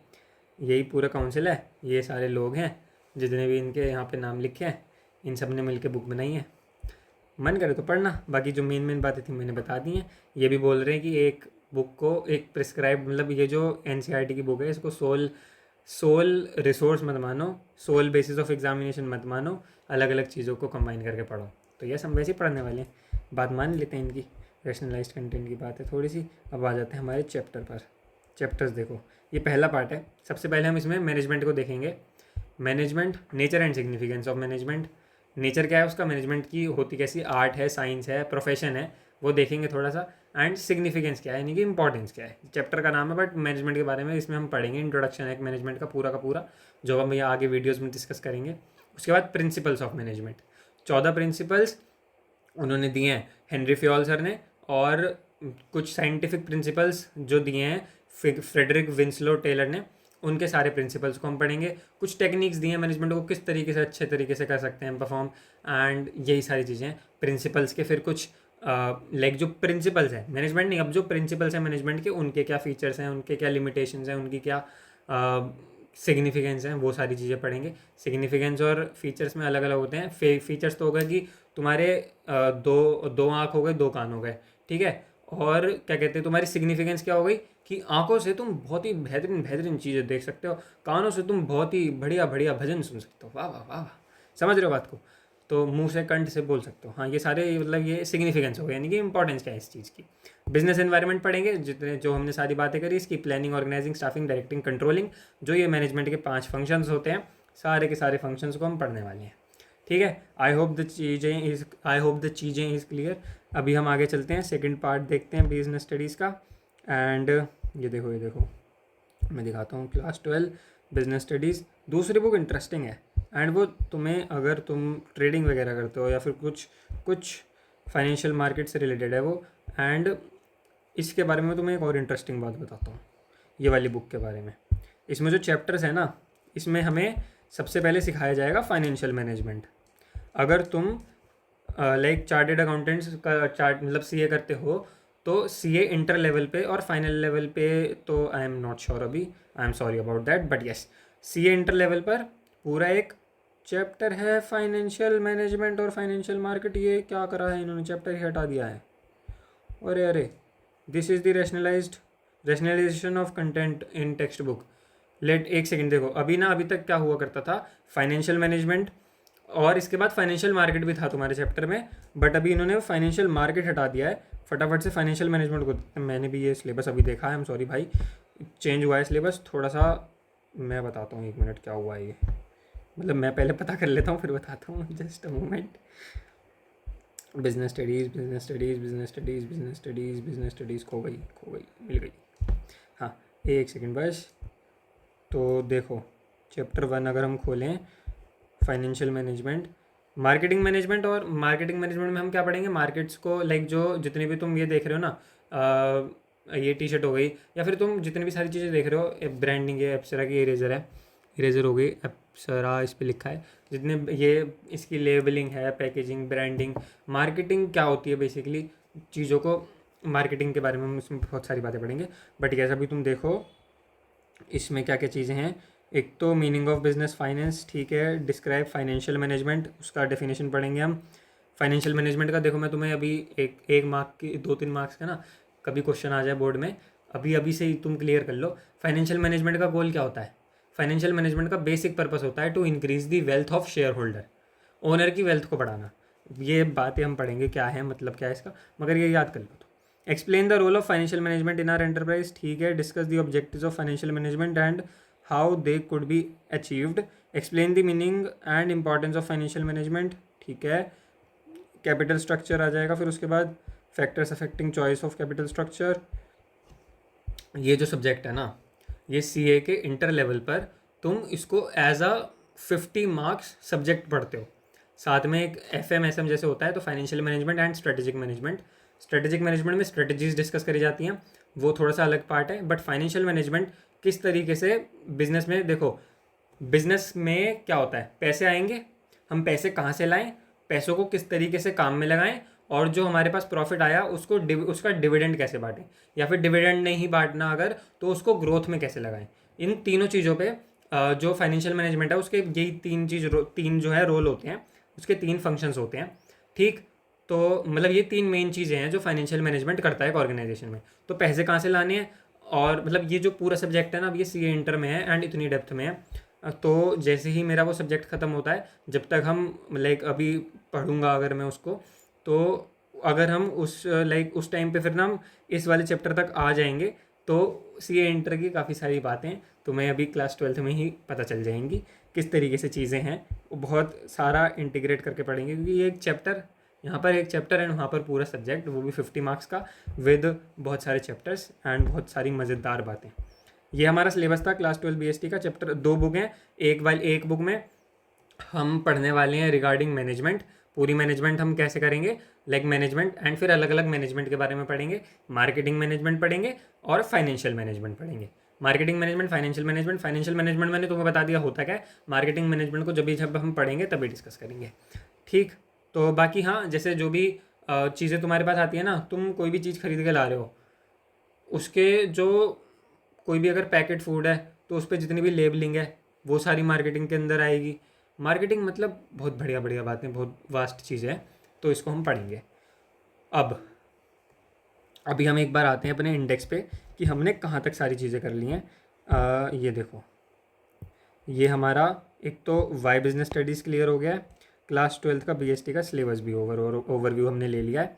एंड अब हम बीएसटी पढ़ के, बीएसटी के रश के साथ, जो हमारा जिज्ञासा रस बीएसटी के लिए है, उसके साथ हम कहाँ तक जा सकते हैं, किस मुकाम तक पहुँच सकते हैं और क्या क्या कर सकते हैं, तो ये देखते हैं फटाफट से। तो लाइक देखो, सबसे पहली बात, इसकी ओवरऑल बिजनेस स्टडीज़ की कोई लिमिट नहीं है, ठीक है। तुम लाइक एप्पल फ्रूट, मतलब एप्पल सेलर से लेके एप्पल कंपनी तक भी खोल सकते हो, मतलब एप्पल के जो फ्रूट सेलर हैं वहाँ से लेके एप्पल कंपनी तक भी खोल लो, तब भी बिजनेस स्टडीज़ ही बिजनेस स्टडीज़ है। अगर तुम रतन टाटा सर जैसे एक बहुत ही बेहतरीन बिजनेसमैन से लेके एक मोस्ट पेड एम्प्लॉय तक भी बन सकते हो, सुंदर पिचाई सर जैसे। तुम एक स्कूल खोलने से लेके, ये डून स्कूल है, सो तुम एक स्कूल खोलने से लेके, बट हाँ देखो, मैं यहाँ से नहीं पढ़ा हूँ, मैंने बस देखा था कि गूगल पे कौन सा टॉप स्कूल है, ऐसे ही आ गया था तो लगा दिया।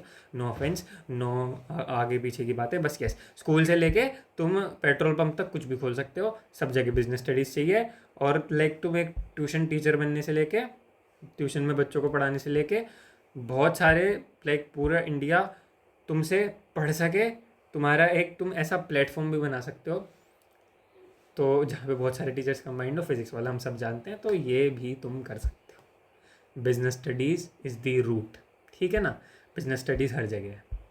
बट ये जो चीज़ है ना कि मतलब अभी ये तो बहुत ज़्यादा वास्ट हो गई, बट अगर तुम्हारा स्पेसिफिक किसी टॉपिक में इंटरेस्ट आ रहा है तो तुम उससे कहाँ तक जा सकते हो, उस चीज़ के लिए लास्ट में थोड़ा सा सरप्राइज़ है इस चीज़, मतलब वो ना लास्ट तक थोड़ा सा बने रहना उसके लिए, कि तुम कोई स्पेसिफिक टॉपिक को लेके उससे फिर कहाँ तक जा सकते हो, ये चीज़ भी हम देखेंगे, ठीक है ना। तो वो जो तुम्हारा टॉपिक है वो अभी करेंगे, इस बारे में डिस्कस, ये सरप्राइज में। बट अभी हम शुरू करते हैं विद आवर मैनेजमेंट। एंड दो केस स्टडीज़ हैं, एक तो रतन टाटा सर की है, ये इंट्रोडक्शन में भी डिस्कस करी थी, एंड एक ये देखो एनसीईआरटी में है, एंड एक केस स्टडी है हमारी स्मिता राय जी की, इनकी भी बहुत लाइक ब्यूटीफुल केस स्टडी है, एंड उन्होंने काफ़ी बढ़िया काम करा हुआ है। सो यस, दोनों चीज़ें पढ़ते हैं। देखो मैं बताता हूँ, Tata group the legacy of values and innovation. चीज़ों को शुरू करते हैं। 1868 में जमशेदजी नसरजी टाटा जी ने टाटा ग्रुप को फाउंड करा। अभी तो 100 से भी ज़्यादा कंट्रीज़, 5 से भी ज़्यादा कॉन्टिनेंट्स, लाइक बहुत जगह, अभी तो और ज़्यादा हो गया होगा, जब ये बुक लिखी गई थी तब का कंटेंट है, बट इतनी लाइक वास्ट लेवल पे ऑपरेट कर रहा है। जमशेदजी नसरजी टाटा ने इसको 1868 में फाउंड किया था। इनके मेन 4 सपने थे कि लाइक ये बस ये चाहते थे कि ये 4 चीज़ें, तो लाइक इनके गोल्स थे, ठीक है ना। ही हैड 4 गोल्स, जिसमें से एक था एक आयरन स्टील कंपनी खोलना, ठीक है, सेटअप करना, वर्ल्ड क्लास लर्निंग इंस्टीट्यूशन को सेटअप करना, एक यूनिक होटल, एंड एक हाइड्रो इलेक्ट्रिक प्लांट। अभी तो ये सारी चीज़ें कर ही रहा है टाटा, बट जब तक ही वॉज अलाइव, इनका जो एक गोल था to open a unique hotel, वो पूरा होता है। एंड 3rd ऑफ दिसंबर, ये देखो 3rd ऑफ दिसंबर 1903 में टाटा सर ने, जमशेदजी टाटा जी ने मुंबई में 3rd ऑफ दिसंबर को 11 मिलियन की कॉस्ट लगा के, जिसकी वैल्यू अभी 11 बिलियन है 2015 के रुपीज़ के हिसाब से, भाई इसको फाउंड करा। लाइक 11 मिलियन, अभी 11 बिलियन मानो, इतनी कॉस्ट लगाई। एंड ये यूनिक क्यों था, क्योंकि इनको यूनिक होटल खोलना था, तो it was the only hotel at the time in India which had electricity, जहाँ पे इलेक्ट्रिसिटी पहले बनना, क्योंकि लालटेन और लैम्प कैंडल वगैरह इस सारी तरीके से रोशनी और जो भी है, चूल्हे पे खाना और ऐसे सारी चीज़ होती थी, बट जो इलेक्ट्रिसिटी है वो पहली बार इनके होटल में आई थी, द ताजमहल होटल, ठीक है। एंड सो यस, यूनिक हो गया, बट 11 मिलियन की कॉस्ट, एंड जो कि 11 बिलियन 2015 के रुपीज़ के हिसाब से। एंड अब तुम कमेंट में बताओगे कि जो ये 11 बिलियन है उसकी अभी टाइम स्टैम्प के साथ बताना, अभी फ़िलहाल में जो वैल्यू है वो कितनी है, ठीक है ना। 11 बिलियन 2015 के, उनकी वैल्यू अब कितनी है मैं बताने को बता सकता हूँ, बट मतलब अभी मैं भी गूगल पे सर्च करूँगा, तुम करो एंड कमेंट करो, ठीक। अब देखो इन्होंने ना क्या करा था, ये वर्कर के वेलफेयर, जो कि अभी हमने ड्रकर सर की पढ़ी थी, ड्रकर सर ने तो वो लाई चीज़ बाद में, उन्होंने बाद में बताया, उन्होंने जनरल मोटर को क्या कहते हैं एनालाइज करा। ये उससे भी पहले, लाइक अभी तो देखो, अब तो वर्कर्स के लिए ग्रेचुइटी और जो है प्रोविडेंट फंड ये तो कंपलसरी हो गया है, अब तो तुम्हें करना ही पड़ेगा। बट जब ये कंपलसरी हुआ उससे भी पहले से इन्होंने इस चीज़ को करना शुरू कर दिया, बिकॉज इनका बिलीफ ये था कि सेटिस्फाइड वर्कर्स जो होते हैं वो एक ऑर्गेनाइजेशन के लिए लाइक अच्छे से काम करेंगे। एक satisfied workers create satisfied works, I satisfied workers create satisfied workers and in lieu of this principle, ठीक है, इसी प्रिंसिपल के आधार पर तुमने किसी को सेटिस्फाई करा, यानी कि तुम्हारे जो अंडर काम कर रहा है वो तुमने उसको अच्छे से ग्रेचुइटी और प्रोविडेंट फंड वगैरह दिया, तो उसके अंडर जो काम कर रहा है वो उसके साथ भी बढ़िया बढ़िया चीज़ें करेगा, ठीक है। इनकी जितनी, और इन्होंने एक पूरी की पूरी सिटी सेटअप कर दी थी अपने वर्कर्स के लिए, भाई साहब कि तुम यहाँ पे आके रहो एकदम अच्छे से, लाइक एक जमशेदपुर नाम से पूरी सिटी ही एस्टेब्लिश कर दी। जितनी भी इनके प्रिंसिपल, जितनी इनकी कोर वैल्यूज़ हैं वो सारी की सारी टाटा कोड ऑफ कंडक्ट में लिस्टेड हैं। एंड इस टाटा कोड ऑफ कंडक्ट की हम डिटेल में लाइक चर्चा करेंगे, सारी बातें करेंगे ऑन संडे 4 PM जिज्ञासा booster. Tata code of conduct का पूरा एनालिसिस आएगा। सो इस संडे के लिए तुम्हारे पास रेडी है चीज़ कि क्या आने वाली है। सो यस, बाकी हाँ, टाटा कोड ऑफ कंडक्ट थोड़ा अभी गूगल पे बाद में देखना, मैं संडे को लेके कवर हो जाएगा। अभी फ़िलहाल इसमें क्या है, इसमें इनकी कोर वैल्यूज़ हैं, इनके वर्कर्स के बारे में हैं, थोड़ा बहुत चीज़ें इनके मैनेजमेंट के बारे में है, एंड इनके जो कोर प्रिंसिपल्स हैं, यानी कि जो भी चीज़ें करेंगे कोड ऑफ कंडक्ट, यानी कि ये जो भी काम करेंगे, जिस भी तरीके से काम करेंगे, वो एक उसका बेस क्या होगा, इनके जो कुछ प्रिंसिपल्स हैं, इनकी कुछ वैल्यूज़ हैं, ये जो भी कुछ काम करेंगे ये वैल्यूज़ उसमें रिफ्लेक्ट करेंगी, ठीक है। टाटा कोड ऑफ कंडक्ट में सारी इनकी वैल्यूज़ प्रिंसिपल लिस्टेड है। संडे को हम इसका डिटेल्ड एनालिसिस करेंगे, ठीक। अब अगर हम देखें तो अब तो लाइक पूरे ही ग्लोबल एम्पायर बन गया है। 29+ पब्लिकली लिस्टेड कंपनी, अभी और भी ज़्यादा है। एंड 103.51 बिलियन की मार्केट कैपिटलाइजेशन, ये इनकी 2016-17 के हिसाब से है, बट 2025 का डेटा मैंने अभी रिसेंटली क्लास से पहले ही निकाला था। सो यस, इट इज़ $310 2025 के हिसाब से। इतनी मार्केट कैपिटलाइजेशन पे दे आर ऑपरेटिंग। 310 से लेके 328 बिलियन टोटल मार्केट कैपिटलाइजेशन, ये बात है। मतलब मार्केट में इतनी वैल्यू है इनकी, कैपिटलाइज्ड वैल्यू। हम इसको देखो गूगल पे सर्च करते हैं एग्जैक्टली इसका टर्म का क्या मतलब है। Just a moment. Market capitalisation meaning अभी हाथी के हाथी सारा का सारा क्लियर होएगा। Market capitalisation meaning the value of a company that is traded in the stock market calculated by multiplying the total number of share by present share value. जितनी भी अभी इनकी शेयर वैल्यू है उसको अगर हम जितने भी इनके शेयर मार्केट में लिस्टेड हैं, यानी कि जितने भी स्टॉक मार्केट में ट्रेड हो रहे हैं, the value of company that is traded in the stock market calculated by multiplying, ठीक है। स्टॉक मार्केट में अभी इनके शेयर की कितनी वैल्यू चल रही है, यानी कि जैसे अगर इनकी 10 कंपनी है, एक का शेयर प्राइस चल रहा है 10 रुपये, एक का चल रहा है 20 रुपये, एक का 30 रुपये, 40, 50, 60, 70, ऐसे करके अगर हम सबको टोटल करें, या फिर सारे 10 कंपनी है, 10 के 10 का शेयर प्राइस है 10 रुपये, तो 1000 इनकी मार्केट कैपिटलाइजेशन हो गई, जो कि अभी एक्चुअल 2025 डेटा के हिसाब से कितनी है, 310 से लेके 328 बिलियन एक्चुअल में अगर कैलकुलेट, क्योंकि बहुत बड़ी कंपनी है, बहुत सारी कंपनीज तो अभी 29 पब्लिकली लिस्टेड कंपनीज तो हमने नहीं देखी है ना, इतनी सारी कंपनीज है, इतनी सारी चीज़ें हैं, सारी की टोटल मार्केट कैपिटलाइजेशन को कंबाइन करें, सो ये आती है हमारे पास 310 से लेके 328 बिलियन डॉलर्स। जो भी हमने ना 10 इंटू 100 करा, या फिर 100 कंपनीज हैं तो इंटू 10 हर एक का शेयर प्राइस जो चल रहा है, ऐसे करके 1000 जैसे हमारी आई, तो इनकी जो एक्चुअल में है वो 328 बिलियन है। मार्केट कैपिटलाइजेशन आई को होप तुम्हें समझ में आ गया होगा। मार्केट कैपिटलाइजेशन इज समथिंग जो कि एक कंपनी की जितनी भी अभी मार्केट में सिक्योरिटीज़ ट्रेड हो रही हैं, यानी कि शेयर मार्केट में जितनी भी शेयर्स इनके अभी ट्रेड हो रहे हैं, प्राइमरी मार्केट सेकेंडरी मार्केट होता है, ये हमने वैसे तो फाइनेंशियल मैनेजमेंट में पढ़ना था, फाइनेंशियल मार्केट एक चैप्टर होता है उसके बाद, बट लेट्स सी अभी हम नहीं पढ़ेंगे। बट येस, इसमें मार्केट प्राइमरी मार्केट क्या होती है, जैसे गवर्नमेंट ने किसी को शेयर भेजे, गवर्नमेंट कह रहा हूँ सॉरी, जब कंपनी खुद से शेयर बेचती है किसी को, यानी कि जो इनिशियल पब्लिक ऑफर आता है, जब कंपनी लिस्ट हो रही होती है, तो वो सबसे पहली बार जब शेयर्स निकालती है मार्केट में, उसको हम बोलते हैं प्राइमरी मार्केट, यानी कि प्राइमरी मतलब कंपनी और बायर के बीच में लिंक। सेकेंडरी यानी कि बायर और बायर के बीच में लिंक। मैंने खरीद लिया, अब मैं शेयर किसी और को बेच रहा हूँ, फिर किसी और को बेच रहा हूँ, ये जो स्टॉक मार्केट में ट्रेडिंग चलती रहती है, that is secondary market. I hope you got it.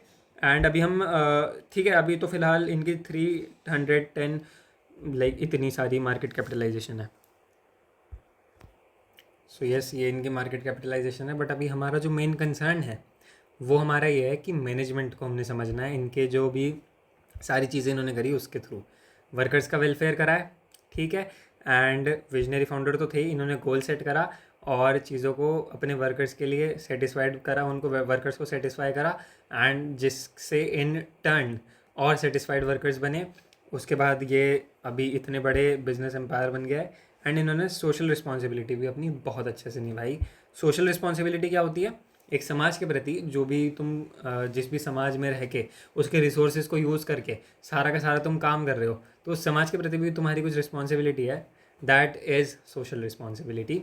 तो इंडिया में they are partner in progress with Odisha and believe in taking its stakeholders forward in journey of growth. Odisha के साथ partner हैं, ओडिशा की प्रोग्रेस में पार्टनर हैं, जितने भी अपने स्टेक होल्डर हैं उनके लाइक ग्रोथ के लिए कुछ ना कुछ करते रहते हैं। ओडिशा के साथ पार्टनर है इन ग्रोथ। एंड थाईलैंड में UNICEF in child friendly sorry Tata steel Thailand is one of the first 30 companies. Thailand में फर्स्ट 30 कंपनीज में से एक थी टाटा स्टील थाईलैंड, जिन्होंने यूनिसेफ को ज्वाइन करा। यूनिसेफ क्या है? एक ऑर्गेनाइजेशन है, मैंने इसके बारे में सर्च करा था, मैं तुम्हें और करके बताता हूँ फिर से, आ जाओ देखते हैं साथ में। यूनिसेफ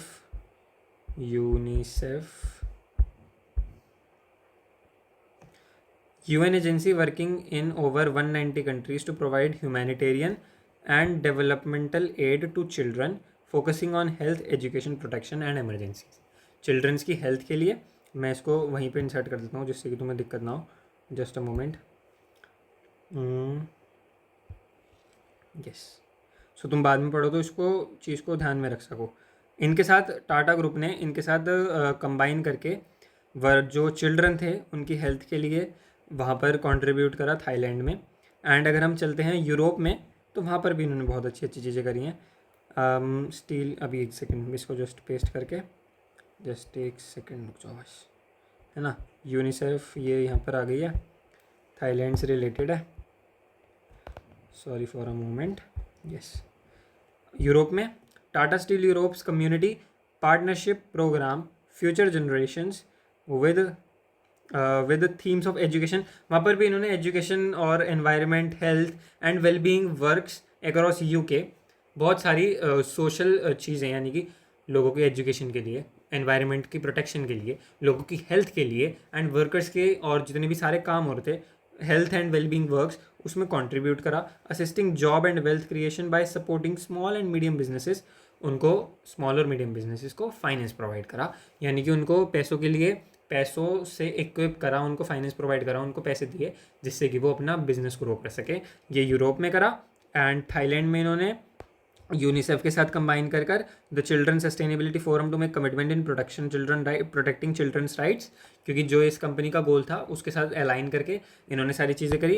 एंड इंडिया में ओडिशा के साथ ग्रोथ में पार्टनर बने, एंड जितने भी उनके स्टेक होल्डर्स थे उनको अपनी जर्नी में, अपनी ग्रोथ जर्नी में अपने साथ रख के उनकी भी ग्रोथ करवाई, फाइनेंशियल ग्रोथ करवाई, एंड मॉनेटरी जितनी भी उनको बेनिफिट्स थे वो प्रोवाइड करें, ठीक है। इस तरीके से उन्होंने अपनी सोशल रिस्पॉन्सिबिलिटी को फुलफिल करा।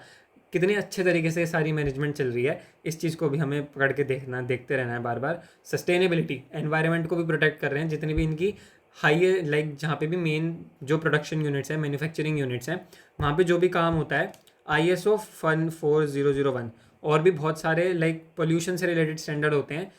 इसका स्टैंडर्ड का मतलब ये है कि जो तुम्हारी मैन्युफैक्चरिंग यूनिट है वो ज़्यादा पोल्यूशन नहीं करती है, एंड जितना भी पोल्यूशन करती है वो एक इमरजेंसी लेवल, यानी कि जो भी एक अलाउड लेवल है ऑन एन इंटरनेशनल बेसिस कि इतना पोल्यूशन तुम कर सकते हो, ये हार्मफुल नहीं है एनवायरनमेंट के लिए।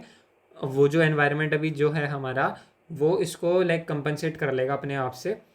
वो एक ये स्टैंडर्ड है कि तुम अगर ये तुम्हारे पास है, यानी कि तुम इस स्टैंडर्ड से अगर मैन्युफैक्चरिंग कर रहे हो, एनवायरमेंटल मैनेजमेंट सिस्टम, अगर जो तुम्हारी मैन्युफैक्चरिंग यूनिट है वो इतना इस स्टैंडर्ड है, अगर तुम्हारी मैन्युफैक्चरिंग यूनिट के पास ये वाला स्टैंडर्ड है, इसका मतलब कि तुम पोल्यूशन ज़्यादा नहीं कर रहे हो। ठीक है, तो यस, सस्टेनेबिलिटी को ऐसे प्रमोट करा जा रहा है, फ्यूल एफिशिएंट व्हीकल्स बना रहे हैं, एनर्जी एफिशिएंट बिल्डिंग्स बना रहे हैं, ये बहुत अच्छे तरीके से सारी चीज़ें कर रहे हैं ये। एंड यस, इसी चीज़ से ट्रस्ट और ट्रांसपेरेंसी आ रही है।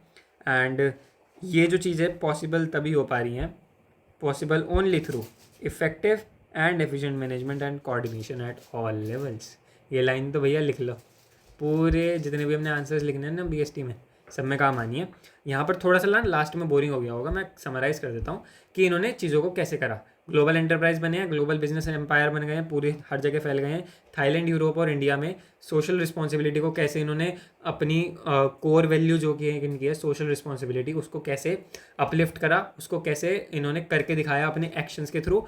एंड देन उसके बाद सस्टेनेबिलिटी के लिए जो इनका कमिटमेंट है वो हमें कैसे दिखता है। एक तो फ्यूल एफिशिएंट व्हीकल्स के द्वारा जो ये बनाते हैं, और इसके बाद एनर्जी एफिशिएंट बिल्डिंग्स। और ये जो ISO 14001 है, ये एक इंटरनेशनल स्टैंडर्ड है। ऐसे और भी स्टैंडर्ड होते हैं जिसको ये मीट करके ये शो कर रहे हैं, ये प्रूव हो रहा है कि ये जो है पोल्यूशन नहीं कर रहे हैं ज़्यादा। एंड अब लास्ट में जो है possible only through building such huge enterprises, sustaining and running them profitably are possible only through effective and efficient management and coordination at all levels. तुम इस लाइन को अच्छे से पढ़ लो, मैं थोड़ा सा साइड हो जाता हूँ या फिर PPT को साइड कर देता हूँ। देखो अब तुम इसको जूम करके अच्छे से पढ़ सकते हो। इस तरीके से हमारी सारी बातें हैं। ये लाइन जो है ना भैया, इसको तो नोट कर लो, effective and efficient management and coordination at all levels. ये हमने हर आंसर में यूज़ करनी है, जहाँ पे भी हमारी लाइन नहीं बन रही होगी ना हम यूज़ करेंगे। ठीक, अभी थोड़ा सा बोर ना हो तो हम आगे बढ़ते हैं। एंड अब हम स्मिता राय जी की केस स्टडी को देखते हैं। ये देखो NCERT में ये केस स्टडी थी, ये हमारी हो गई है। एंड हम स्मिता राय जी के पास चलते हैं एंड उनसे थोड़ी सी उन्होंने जो स्टार्टअप करा उसके बारे में देखते हैं, एंड उन्होंने मैनेजमेंट कैसे करी उसके बारे में देखते हैं। इनको जो है इनका एक इनेट टैलेंट था, इनके पास एक टैलेंट था, ये वैक्स के जो क्राफ्ट्स हैं और जो कैंडल्स वगैरह, कैंडल मेकिंग जो है वो बहुत अच्छे से कर लेती थी। थोड़ा सा जैसे होता है ना, हर किसी में आर्ट का टैलेंट है, किसी में कुछ टैलेंट है। So she had this talent. And अगर तुम्हारे भी कोई टैलेंट है यार, तुम देखो भाई इनसे इंस्पायर और करो यार, कुछ बढ़िया बढ़िया सा बनाओ। ठीक, so wax crafts and candle making का she had a talent. And इसको थोड़े थोड़े जैसे हैंडमेड गिफ्ट्स वगैरह बना के वो अपने आसपास में विलेजेस वगैरह में देती थी। She was from Namchi, south Sikkim, and she was 38 year old social entrepreneur. She is 38 year old. 38 year was हो गया, मगर she is a social entrepreneur. ये वाली बातों को समझना है ना, थोड़ा सा टेंस में गड़बड़ नहीं करनी तो ज़्यादा गड़बड़ हो जाएगी ना। शी वॉज 38 ईयर ओल्ड, वो तो ठीक है, but she is an social entrepreneur. And ये अभी वॉज नहीं है ना, समझो बात को। सो यस, इन्होंने देखा अपने आसपास में जितने भी लोग थोड़ा सा पॉवर्टी और जॉबलेसनेस की वजह से थोड़ा सा परेशान हैं, इन्होंने स्टार्ट करा उनके साथ मिल के अपने इस बिज़नेस को बढ़ाया जाए। इन्होंने ये सोचा, इनका एक सिंपल सा थॉट था कि जो इनकी हॉबी है, why not convert my hobby into a venture and involve rural women too. Completely यही जो क्वेश्चन था ना इनका, इस क्वेश्चन ने, इस वाई ने इनको मोटिवेट किया। एंड इन्होंने अगस्त 12 में इनकी मीटिंग होती है। मैं इधर आके दिखाता हूँ, ये अभिषेक लामा जी हैं, एक डेवलपमेंट NEDFI फाइनेंस कंपनी है जो लोगों को लोन वगैरह देती है। इस कंपनी से इनको लोन मिलता है, अभिषेक लामा जी से मिलने का मौका मिलता है। एंड फिर उस लोन को लेके she start an enterprise Namchi designer candles. And ma'am ने ये जो पूरा बिजनेस है स्टार्ट किया with rural women and Sikkim की ही वहाँ की वुमेन्स। एंड ये चीज़ें फिर बढ़ती चली गई एंड ये पूरा बिजनेस बड़ा हुआ। बट यस देखो, अगर तुम कुछ भी अच्छा काम करोगे ना, ऑफ कोर्स हरेसमेंट तुम्हें झेलना पड़ेगा, बहुत सारे लोग तुम्हें टॉन्ट करेंगे, क्योंकि उनका एक परसीव्ड नोशन है कि इस तरीके से ही सारी चीज़ें चली जाती हैं। तो जो कंजर्वेटिज्म्स हैं, जो अपने आप को सिकुड़ के रखने नहीं छोड़ सकता, जो अपने आप को अपने जो ब्रॉडिंग जो अपने थिंकिंग डायमेंशंस है वो नहीं बढ़ाना चाहता, जो नहीं बढ़ा सकता, वो तुम्हें ऑफ कोर्स पीछे खींचेगा। तुम कुछ भी अच्छा काम करने के लिए कोशिश भी करोगे तो पहले 10 जने तुम्हें पीछे खींच लेंगे। एंड ऑफ कोर्स अगर तुम उसमें फिर वुमेन हो तो ये आधे दिमाग के लोग कहीं भी घुस जाएंगे, तो मतलब कुछ भी हरकतें करने लगेंगे, बड़ी अजीब अजीब हरकतें, और बड़े लाइक बातों से टोंट करना, एंड वो सब पता ही है हमें, है ना, जो सिचुएशन है. सो but still they worked hard, and despite facing harassment and numerous challenges, the women persevered. Their customized Diwali candles became increasingly popular across Sikkim, with demand growing annually. Demand बढ़ी, करो तो फिर हो जाएगा. एंड रिकॉग्निशन मिलती है इन्हें, जो लाइक गवर्नमेंट से अवार्ड वगैरह मिलते हैं काफ़ी सारे. मैं इधर आके दिखाता हूँ. Recognition award from north east women entrepreneur of the year 2015-16 for Sikkim, and Srimanta Sankar mission honour in new Delhi April 2018 में. ये अवार्ड से नवाजा जाता है इनको. एंड अब इनकी जो इन्होंने काम किया, एकदम स्ट्रेटेजिकली प्लान करके करा. इन्होंने जो है अपने सप्लायर्स से रिलेशन बनाए, कस्टमर्स से एंगेज करा, उनके फीडबैक लिए कि आपको किस चीज़ में दिक्कत आ रही है, क्या चीज़ें आ रही हैं, एंड नॉट ओनली फीडबैक लिया, बट उसको अपने सजेशंस जो थे उनके कस्टमर्स के, उसको इम्प्लीमेंट किया. And this build a lasting relationship. Of course ऐसे तो होता है, ठीक है. तुम खुद को इमेजिन करो, अगर कोई तुम्हारे से बिजनेस पूछ रहा है कि क्या दिक्कत, क्या गड़बड़, क्या आ रही है, एंड फिर उसको सुधारने पे काम कर रहा है, क्योंकि पूछते रहते हैं, तुम्हें लगता है कि हाँ चलो ठीक है फीडबैक, बट अगर तुमसे सीरियसली पूछ के अगर उस चीज़ को इम्प्लीमेंट करा जा रहा है ना, दैट इज़ व्हेन जो है एक रिलेशन बन जाएगा उस कंपनी या फिर उस जो भी ऑर्गेनाइजेशन या कुछ भी अगर आसपास की दुकान है उसके साथ. भाई कस्टमर एंगेजमेंट, ठीक है ना. ऐसे इन्होंने करा एंड टीम को मैनेज करा, सारी की सारी, leading to all women workforce, fostering skills and empowering community members. इस तरीके से उन्होंने काम करा. एंड ये मैनेजमेंट का जो पूरा एक बहुत ही बेहतरीन एग्जाम्पल सेट करा हम सब के आगे. This is how it happened. And अभी हम देखते हैं, अगर आगे चलते हैं, तो management isn't just about business, it's about, मैं इधर आगे बताता हूँ, it's about transforming vision into reality, one thoughtful decision at a time. समझ रहे हो, पढ़ रहे हो बात को, ठीक है. बट येस, ये जो भी चीज़ है, ये इन दो चीज़ों से, ये जो भी हमने दो एग्जांपल लिए, चीज़ें यहीं पे लिमिट नहीं होती हैं. Management is unlimited, management is all pervasive. हमारे आसपास हर जगह हर चीज़ में मैनेजमेंट चाहिए. मैनेजमेंट बिगड़ी तो सब कुछ ही बिगड़ जाएगा. And this is what these two stories tell us. ये जो दो केस स्टडी हैं, this is also NCERT case study. तुम अगर बुक में पढ़ो तो यहाँ से पढ़ो, है ना. बट यही है, स्कूल, हॉस्पिटल और एंटरप्राइज, मतलब सारी चीज़ों को मैनेज करना, वही ऑल परवेसिव वाली बातें यहाँ पे लिखी हैं, बहुत ज़रूरी है. एंड इस तरीके से दे operated and they have set an example for us. And अब इन्हीं दो चीज़ों को बेस बना के, इनकी जो वैल्यूज़ हैं, इन्होंने जिस तरीके से काम करा, टाटा ग्रुप भी एंड स्मिता राय जी भी. आगे तो और भी केस स्टडीज़ अभी हम पढ़ेंगे जो स्पेसिफिक चीज़ों पर रिलेटेड होंगी. But yes, this is what management is, and this is where management can lead us. And अच्छे से करो यार, तुम जो भी चीज़ें कर रहे हो उसको मैनेज करके करो. बहुत सारी बढ़िया बढ़िया चीज़ें हो सकती हैं. ये तो एक बिज़नेस के एग्जांपल थे, बट और भी बहुत सारी चीज़ें, हर जगह मैनेजमेंट है, ठीक है ना. And yes, this is the line, successful organisations do not achieve their goals by chance. ऐसी कि ऐसी हो गया जी, ये तो ऐसी हो गया, नहीं, but by following a deliberate process called management. This is what management is. And ये ही हम अपनी पूरी क्लास 12 बिजनेस स्टडीज़ में पढ़ने वाले हैं. आई होप कि तुम्हें बहुत मज़ा आया होगा. एंड यहाँ पर अभी हमारा जो भी कंटेंट था हमने सारा पढ़ लिया है. अभी हम कुछ क्वेश्चंस करते हैं, जो भी हमने सारी चीज़ें पढ़ी आज उससे रिलेटेड, एंड देन आगे चलते हैं तो सरप्राइज़ की तरफ. जस्ट स्टे ट्यून्ड, अभी लास्ट में सरप्राइज आने वाला है. Which specific book resulted from Peter Drucker's detailed study of General Motors internal structure in 1940. जो उन्होंने सबसे पहली बुक जो उन्होंने कौन सी लिखी थी, जब उन्होंने डिटेल्ड स्टडी करी थी मैनेजमेंट के स्ट्रक्चर को, जो कि जनरल मोटर्स के फिर जो वो थे CEO एल्फ्रेड स्लोएन जी ने उसको रिपोर्टेडली उससे डिसएग्री करा था. बताओ. ये वैसे देखो, ये रिवीजन के लिए है कि जो हमने पढ़ा, because I said in the introduction video कि जो भी तुम कर रहे हो एकदम कॉन्शियसली करो. ये सिलेबस में ये क्वेश्चन वैसे वाला नहीं है ये कि जो तुम्हारे एग्जाम में आएंगे, बट ये है कि हम कितना अटेंटिव थे एंड किस तरीके से हमने चीज़ों को करा. बहुत ज़्यादा मैं बोले चले जा रहा हूँ, आई नो बोर हो रहे होगे और जल्दी जाने का मन कर रहा होगा. 1 घंटे से 1.5 घंटे से आसपास लेक्चर होने वाला है. लेक्चर यार मतलब डिस्कशन, बातचीत होने वाली है ना. बताओ, बुक का क्या नाम था? जस्ट पॉज इट, कमेंट में लिखो एंड मैं बताता हूँ। देखो बुक थी कॉन्सेप्ट ऑफ कोऑपरेशन। अगर मैं तुम्हें बुक पे लेके चलूँ, सो देखो देखो देखो देखो जल्दी देखो जल्दी देखो जल्दी देखो, ये रही बुक। इन्होंने 1940 में एनालाइज करके फर्स्ट मेजर ब्रेक थ्रू यानी कि कॉन्सेप्ट ऑफ कोऑपरेशन, ये बुक इन्होंने लिखी थी। एंड फिर वही एडोल्फ सर ने इसको डिसरिगार्ड किया था।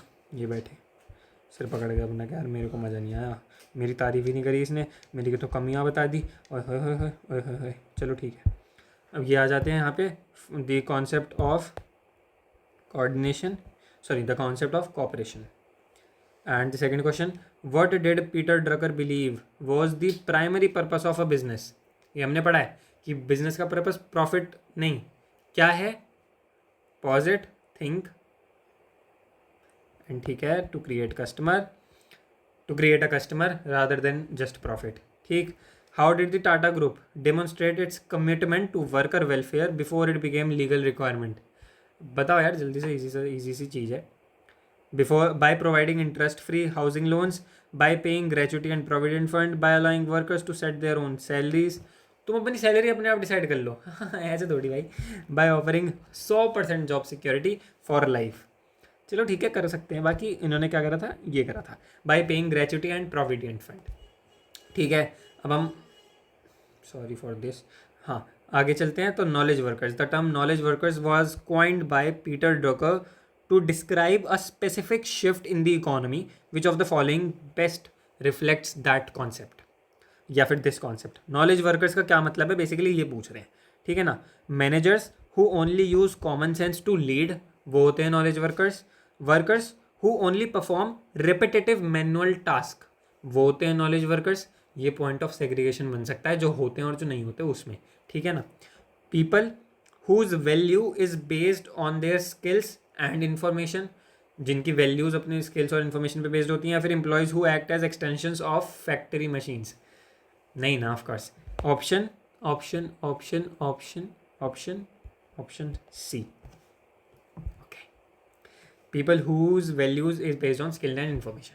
ठीक, आगे चलते हैं। Which Drucker book is mapped in the syllabus on the business studies environment topic for its focus on scanning market trend and opportunities?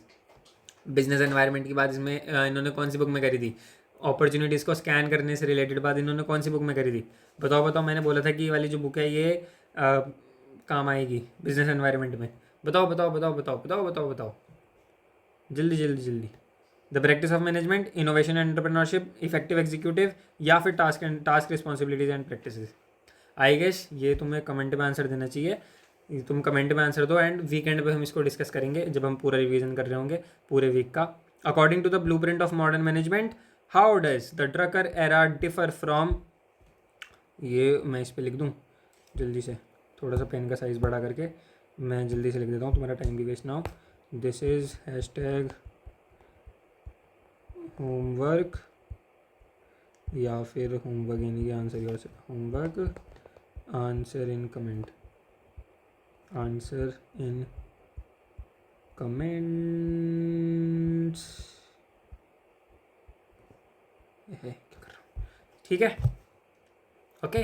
तो इसको आंसर करो ABCD, जो भी तुम्हें लग रहा है या फिर जो भी तुम्हें सही लग रहा है ना। According to blueprint of modern management, how does the Drucker era differ from command and control model of workers roles?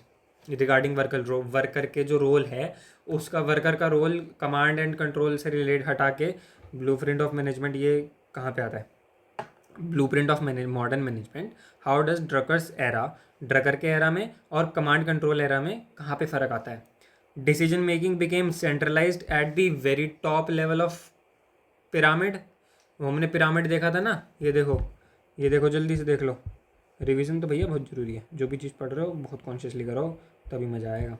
ये देखो, ये जो कर रहे थे ना टॉप लेवल मैनेजमेंट, अभी देखो ये स्क्रीन आ रही है, हाँ ये जो टॉप लेवल मैनेजमेंट जो है वही डिसीजन दे रहा है ये अब।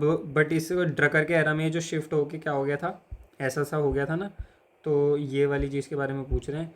Decision making centralised at very top level, नहीं ऐसा नहीं था। Workers were no longer expected to follow any specific goals, कोई स्पेसिफिक गोल्स फॉलो करने की जरूरत नहीं है तुम्हें, जो मन कर रहा है करो। नहीं नहीं नहीं नहीं, बिल्कुल भी नहीं। Worker became contributors rather than just extension of machine. पहले एक्सटेंशन ऑफ मशीन थे, बाद में कॉन्ट्रीब्यूटर बन गए। क्या ये बात सही है? ठीक है, देखते हैं। The gap between managers and worker became much wider. नहीं नहीं नहीं, गैप तो यहाँ पे ख़त्म हो गया था ना, पहले तो कमांड करे जा रहे हैं, गैप कम हुआ था। Option C is the right answer.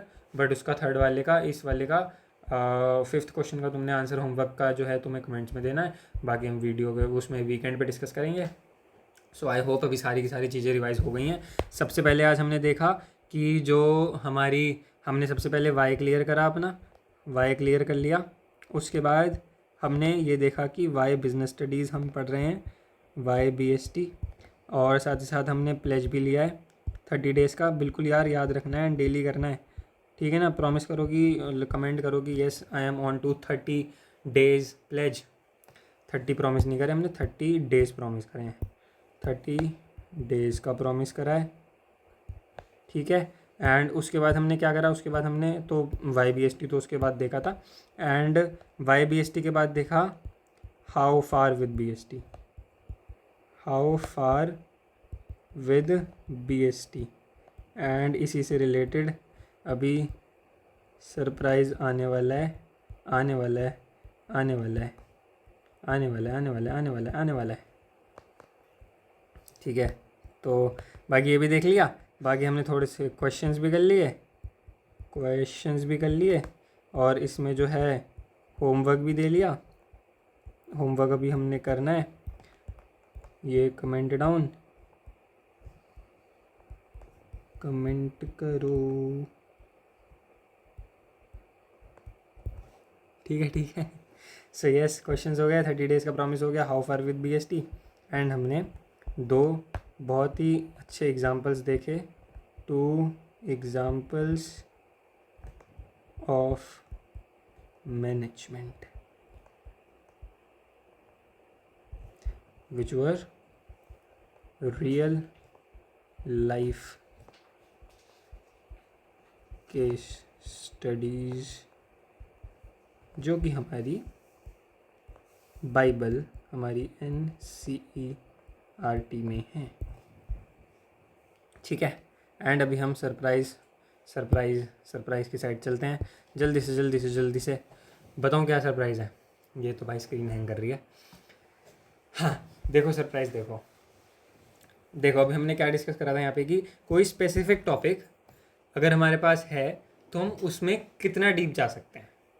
So I have created something जिससे जिस भी टॉपिक में तुम्हारा इंटरेस्ट आ रहा है उसका लाइव डेमो भी करूँगा अभी। बट जिस भी टॉपिक में तुम्हारा इंटरेस्ट आ रहा है तुम उसमें जितना घुसना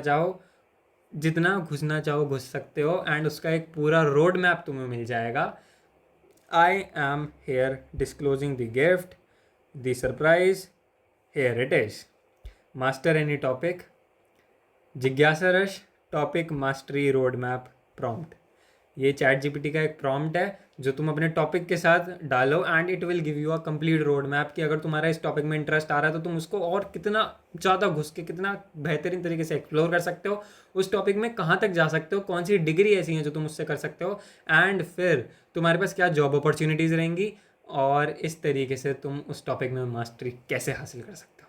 कंप्लीट रोड मैप है एंड कंप्लीट डिटेल्स हैं उस चीज़ की कि तुम ये चीज़ कैसे कर सकते हो। मैं तुम्हें एक एग्जाम्पल देता हूँ एंड जो ये प्रॉम्प्ट है ये मिलेगा तुम्हें ड्राइव लिंक, ये ड्राइव पे जाके, जो कि ड्राइव लिंक है, मैं फटाफट पहले बता देता हूँ कि मिलेगा कहाँ, या फिर पहले प्रॉम्प्ट ही तो देख लो। हाँ पहले प्रॉम्प्ट देख लो, एक सेकंड वीडियो को पॉज करके मैं प्रॉम्प्ट ला के ChatGPT जाता हूँ, एक सेकंड बस। So yes, here we are on ChatGPT and ये प्रॉम्प्ट तुम्हें ड्राइव लिंक मिलेगा डिस्क्रिप्शन में, उसमें जाके एडिशनल रिसोर्सेज तुम्हें मिलेंगे, वहाँ पे ये ड्राइव लिंक मिलेगा। मैं अभी अच्छे से बता दूंगा, एक सेकंड बस। ये प्रॉम्प्ट को पेस्ट करते हैं, हैंग हो रहा है भाई, जस्ट अ मोमेंट, थोड़ा सा बस। आ गया, ठीक है। ये कंप्लीट तुम्हें प्रॉम्प्ट मिल जाएगा एंड तुम इसको टाइप्स ऑफ प्लान, जैसे मैंने यहाँ पे है ना, तुम्हें यहाँ पे टॉपिक अपना इंसर्ट करना है। ये टाइप्स ऑफ प्लान मैंने डाला था पहले, बट अभी अगर हम देखें बिजनेस एनवायरनमेंट वाले चैप्टर में अगर तुम्हें इंटरेस्ट आ रहा है ना, या फिर रुक जाओ, अगर हम फाइनेंशियल, अभी तो तुमने इतना पढ़ा नहीं है ना, अभी हमने क्या पढ़ा है, अभी हमने देखी हैं इफ़ेक्टिवनेस और एफिशिएंसी वाली बातें, और हमने क्या क्या देखा है, ड्रगर सर के वो देखे हैं, मैनेजमेंट की वो देखे, स्ट्रेटेजिक प्लानिंग, फाइनेंशियल मार्केट कर लेते हैं, फाइनेंशियल मैनेजमेंट कर लेते हैं, फाइनेंशियल मैनेजमेंट या फिर कैपिटल स्ट्रक्चर, उसका भी एक और सब टॉपिक डाल के देखते हैं ना, किसी भी टॉपिक में घुस सकते हैं। तो एक सेकेंड, स्क्रीन को मैं थोड़ा सा नीचे कर दूँ, तुम ऊपर का देख नहीं रहा होगा इतना, देखो यहाँ पे देखो, ठीक है ना। यस, टॉपिक है हमारा कैपिटल स्ट्रक्चर, कैपिटल स्ट्रक्चर एक उसमें टॉपिक है ये। अब फाइनेंशियल मैनेजमेंट में हमारी जो 3 चीज़ें होती हैं ना, इन्वेस्टमेंट डिसीजन होता है एक, जितने हम पैसे या जो हम पैसे हैं हम कहाँ से लेके आए, इन्वेस्टमेंट डिसीजन लाइक जो फाइनेंसिंग डिसीजन, पैसे कहाँ से लेके आए, फाइनेंसिंग डिसीजन और कितने लेके आए, ठीक है। इन्वेस्टमेंट डिसीजन की पैसे कहाँ पे लगाएं और कितने लगाएं। डिविडेंड डिसीजन की, डिविडेंड जो हमारा प्रॉफिट बन के आया अब उसको किस तरीके से हमने या तो अपनी कंपनी के उसमें लगाना है, या फिर हमने कंपनी को ग्रोथ में लगाना है, या फिर हमने डिविडेंड दे देना है शेयर होल्डर्स को, ठीक है। ये 3 बातें होती हैं। तो अभी हम देखते हैं इन्वेस्टमेंट डिसीजन के लिए हमारा, अगर इन्वेस्टमेंट डिसीजन में इंटरेस्ट आ रहा है तो हम उसमें कितना डीप जा सकते हैं। ये तुम्हें 2 जगह अपना टॉपिक लिखना होगा, DCISION, ठीक है, इन्वेस्टमेंट डिसीजन, एंड यहाँ पर भी इन्वेस्टमेंट डिसीजन जस्ट एक सेकेंड, CION DCI, भाई क्या कर रहा हूँ मैं, आई एम सॉरी, SION, हाँ ठीक है, ये टॉपिक है। एंड अब तुमने ये 2 जगह अपना टॉपिक लिख के आओ भाई स्क्रीन, हाँ ठीक, ये अभी हमने इसको कर दिया। अब ये पूरा हमें बता देगा कि हमने किस तरीके से करना है, कॉन्सेप्ट को कैसे मास्टरी करनी है, कोर पिलर्स ऑफ इन्वेस्टमेंट, ठीक है, कैपिटल बजटिंग होती है इसमें, और टूल्स लाइक थोड़े से बताए हैं। टॉपिक मास्टर मतलब ये बताएगा कि टॉपिक मास्टरी का इसमें क्या मतलब है ना।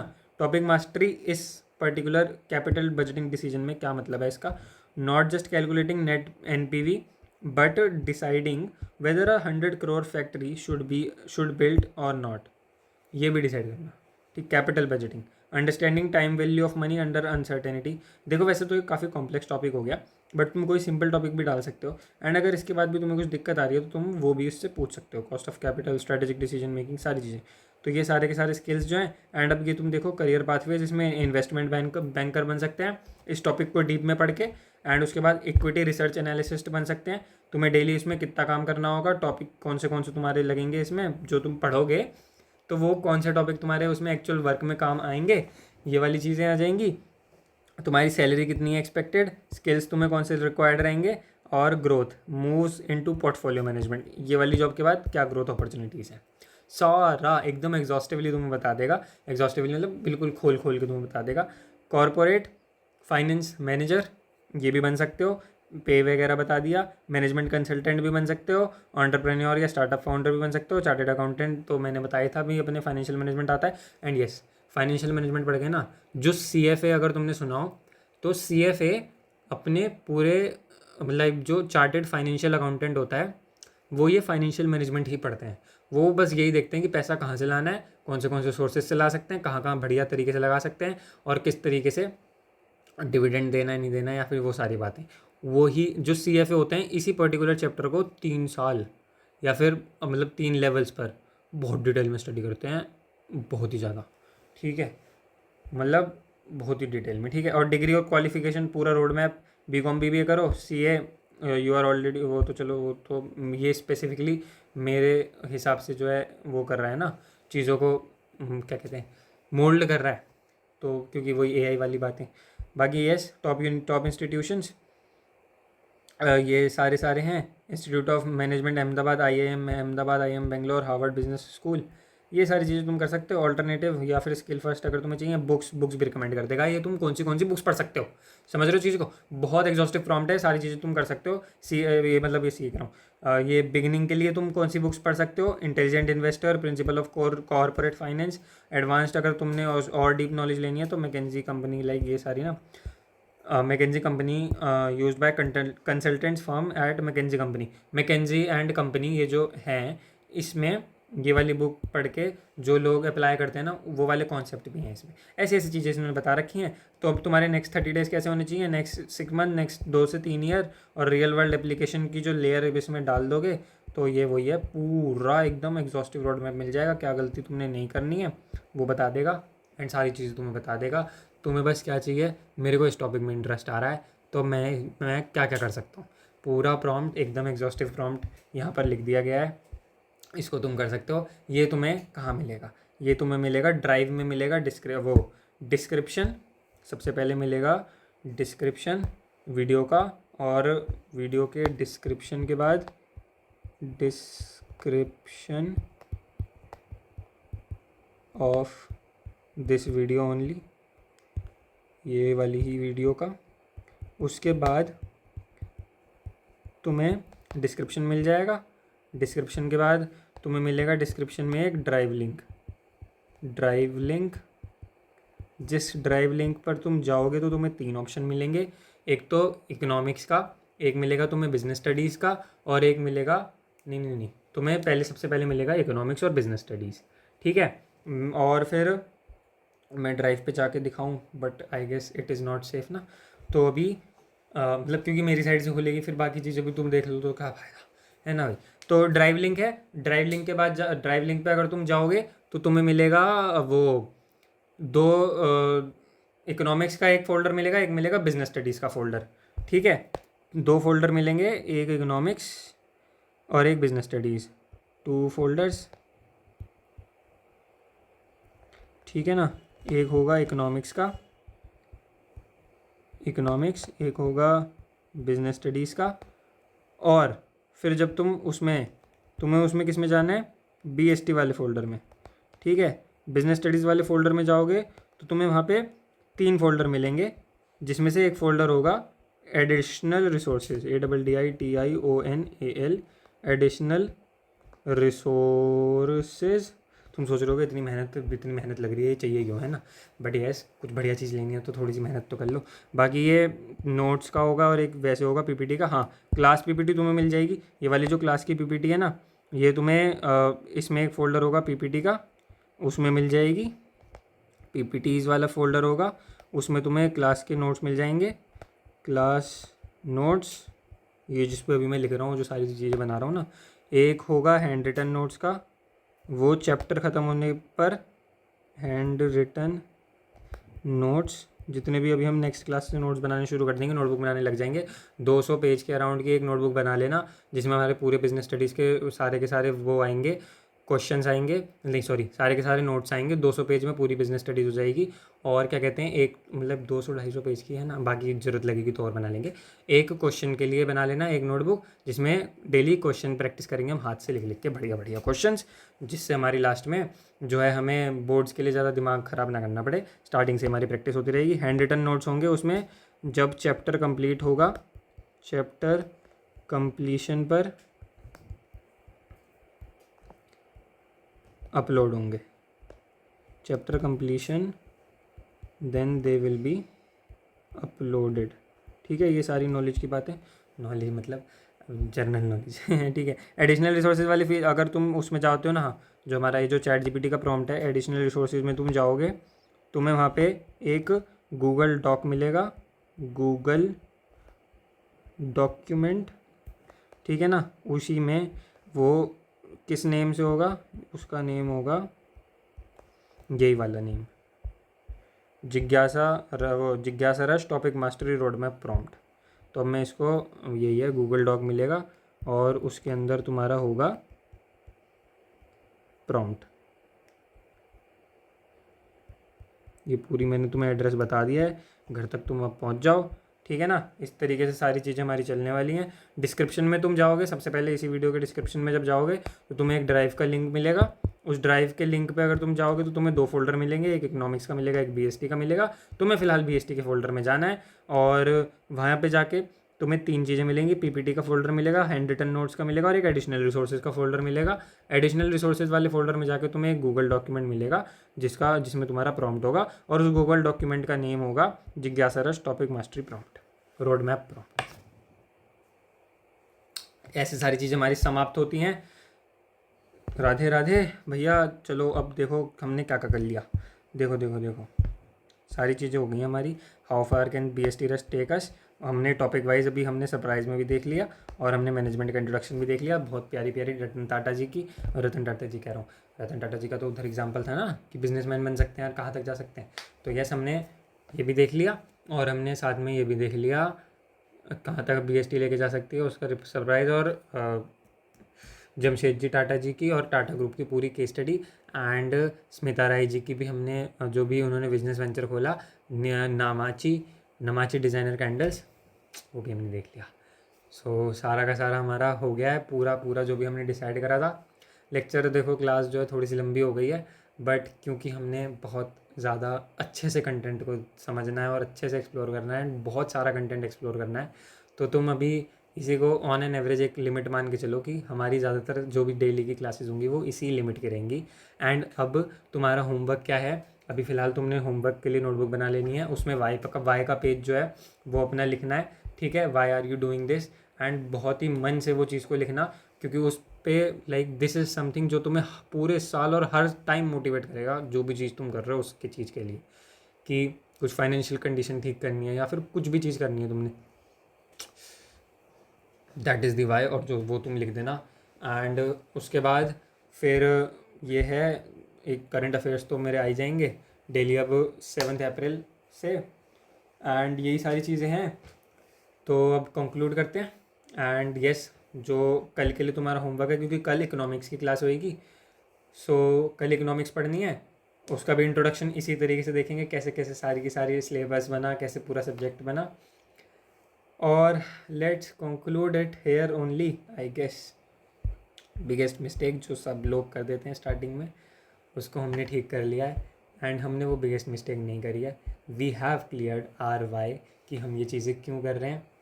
सो यस, यहीं पे फिर अब कंक्लूड करेंगे चीज़ों को, एंड डिस्क्रिप्शन में सारे लिंक हैं, कुछ भी अगर डाउट है, क्वेरी है, जस्ट इंस्टा पे डीएम करो, I will reply it surely. Description में इंस्टाग्राम का भी लिंक है, एंड सब्सक्राइब करना मत भूलना, क्योंकि वही ना, सारी चीज़ें अब बढ़िया बढ़िया कंटेंट आने वाला है यार, सब्सक्राइब तो करके रख लो। फर्स्ट टाइम ये वीडियो देख रहे हो तब भी सब्सक्राइब कर लो, कर रखा है तो नोटिफिकेशन ऑन कर लो, नहीं करा जो भी करा है, जो भी नहीं करा, ठीक है। और जो कमेंट में जितनी भी सारी चीज़ें मैंने बताई है ना, फटाफट वो है कमेंट में डाल देना। एक तो होमवर्क दिया है, और मैंने तुम्हें बीच में एक 11 बिलियन को अभी आज के रुपीज़ में कितना उसकी वैल्यू है वो पूछा है, और भी एक दो जो चीज़ पूछी थी विद टाइम स्टैम्प, इसमें वो कमेंट में डालना अपना आंसर सारी चीज़ों का। एंड अगर कुछ भी डाउट है, कुछ भी तुम्हें लग रहा है कि इसमें और कंटेंट में इम्प्रूव कर सकते हैं, यहाँ से भी रिलेट कर सकते हैं, ऐसे भी कर सकते हैं, do comment, I will surely try to incorporate that, and साथ मिलके एकदम बहुत ही इंटरेस्टिंग वे में हम चीज़ों को करने वाले हैं। एंड यार, ये कंटेंट नहीं है यूट्यूब पे, ठीक है ना। सो साथ मिलके इस कंटेंट को बहुत ही बढ़िया बनाना है।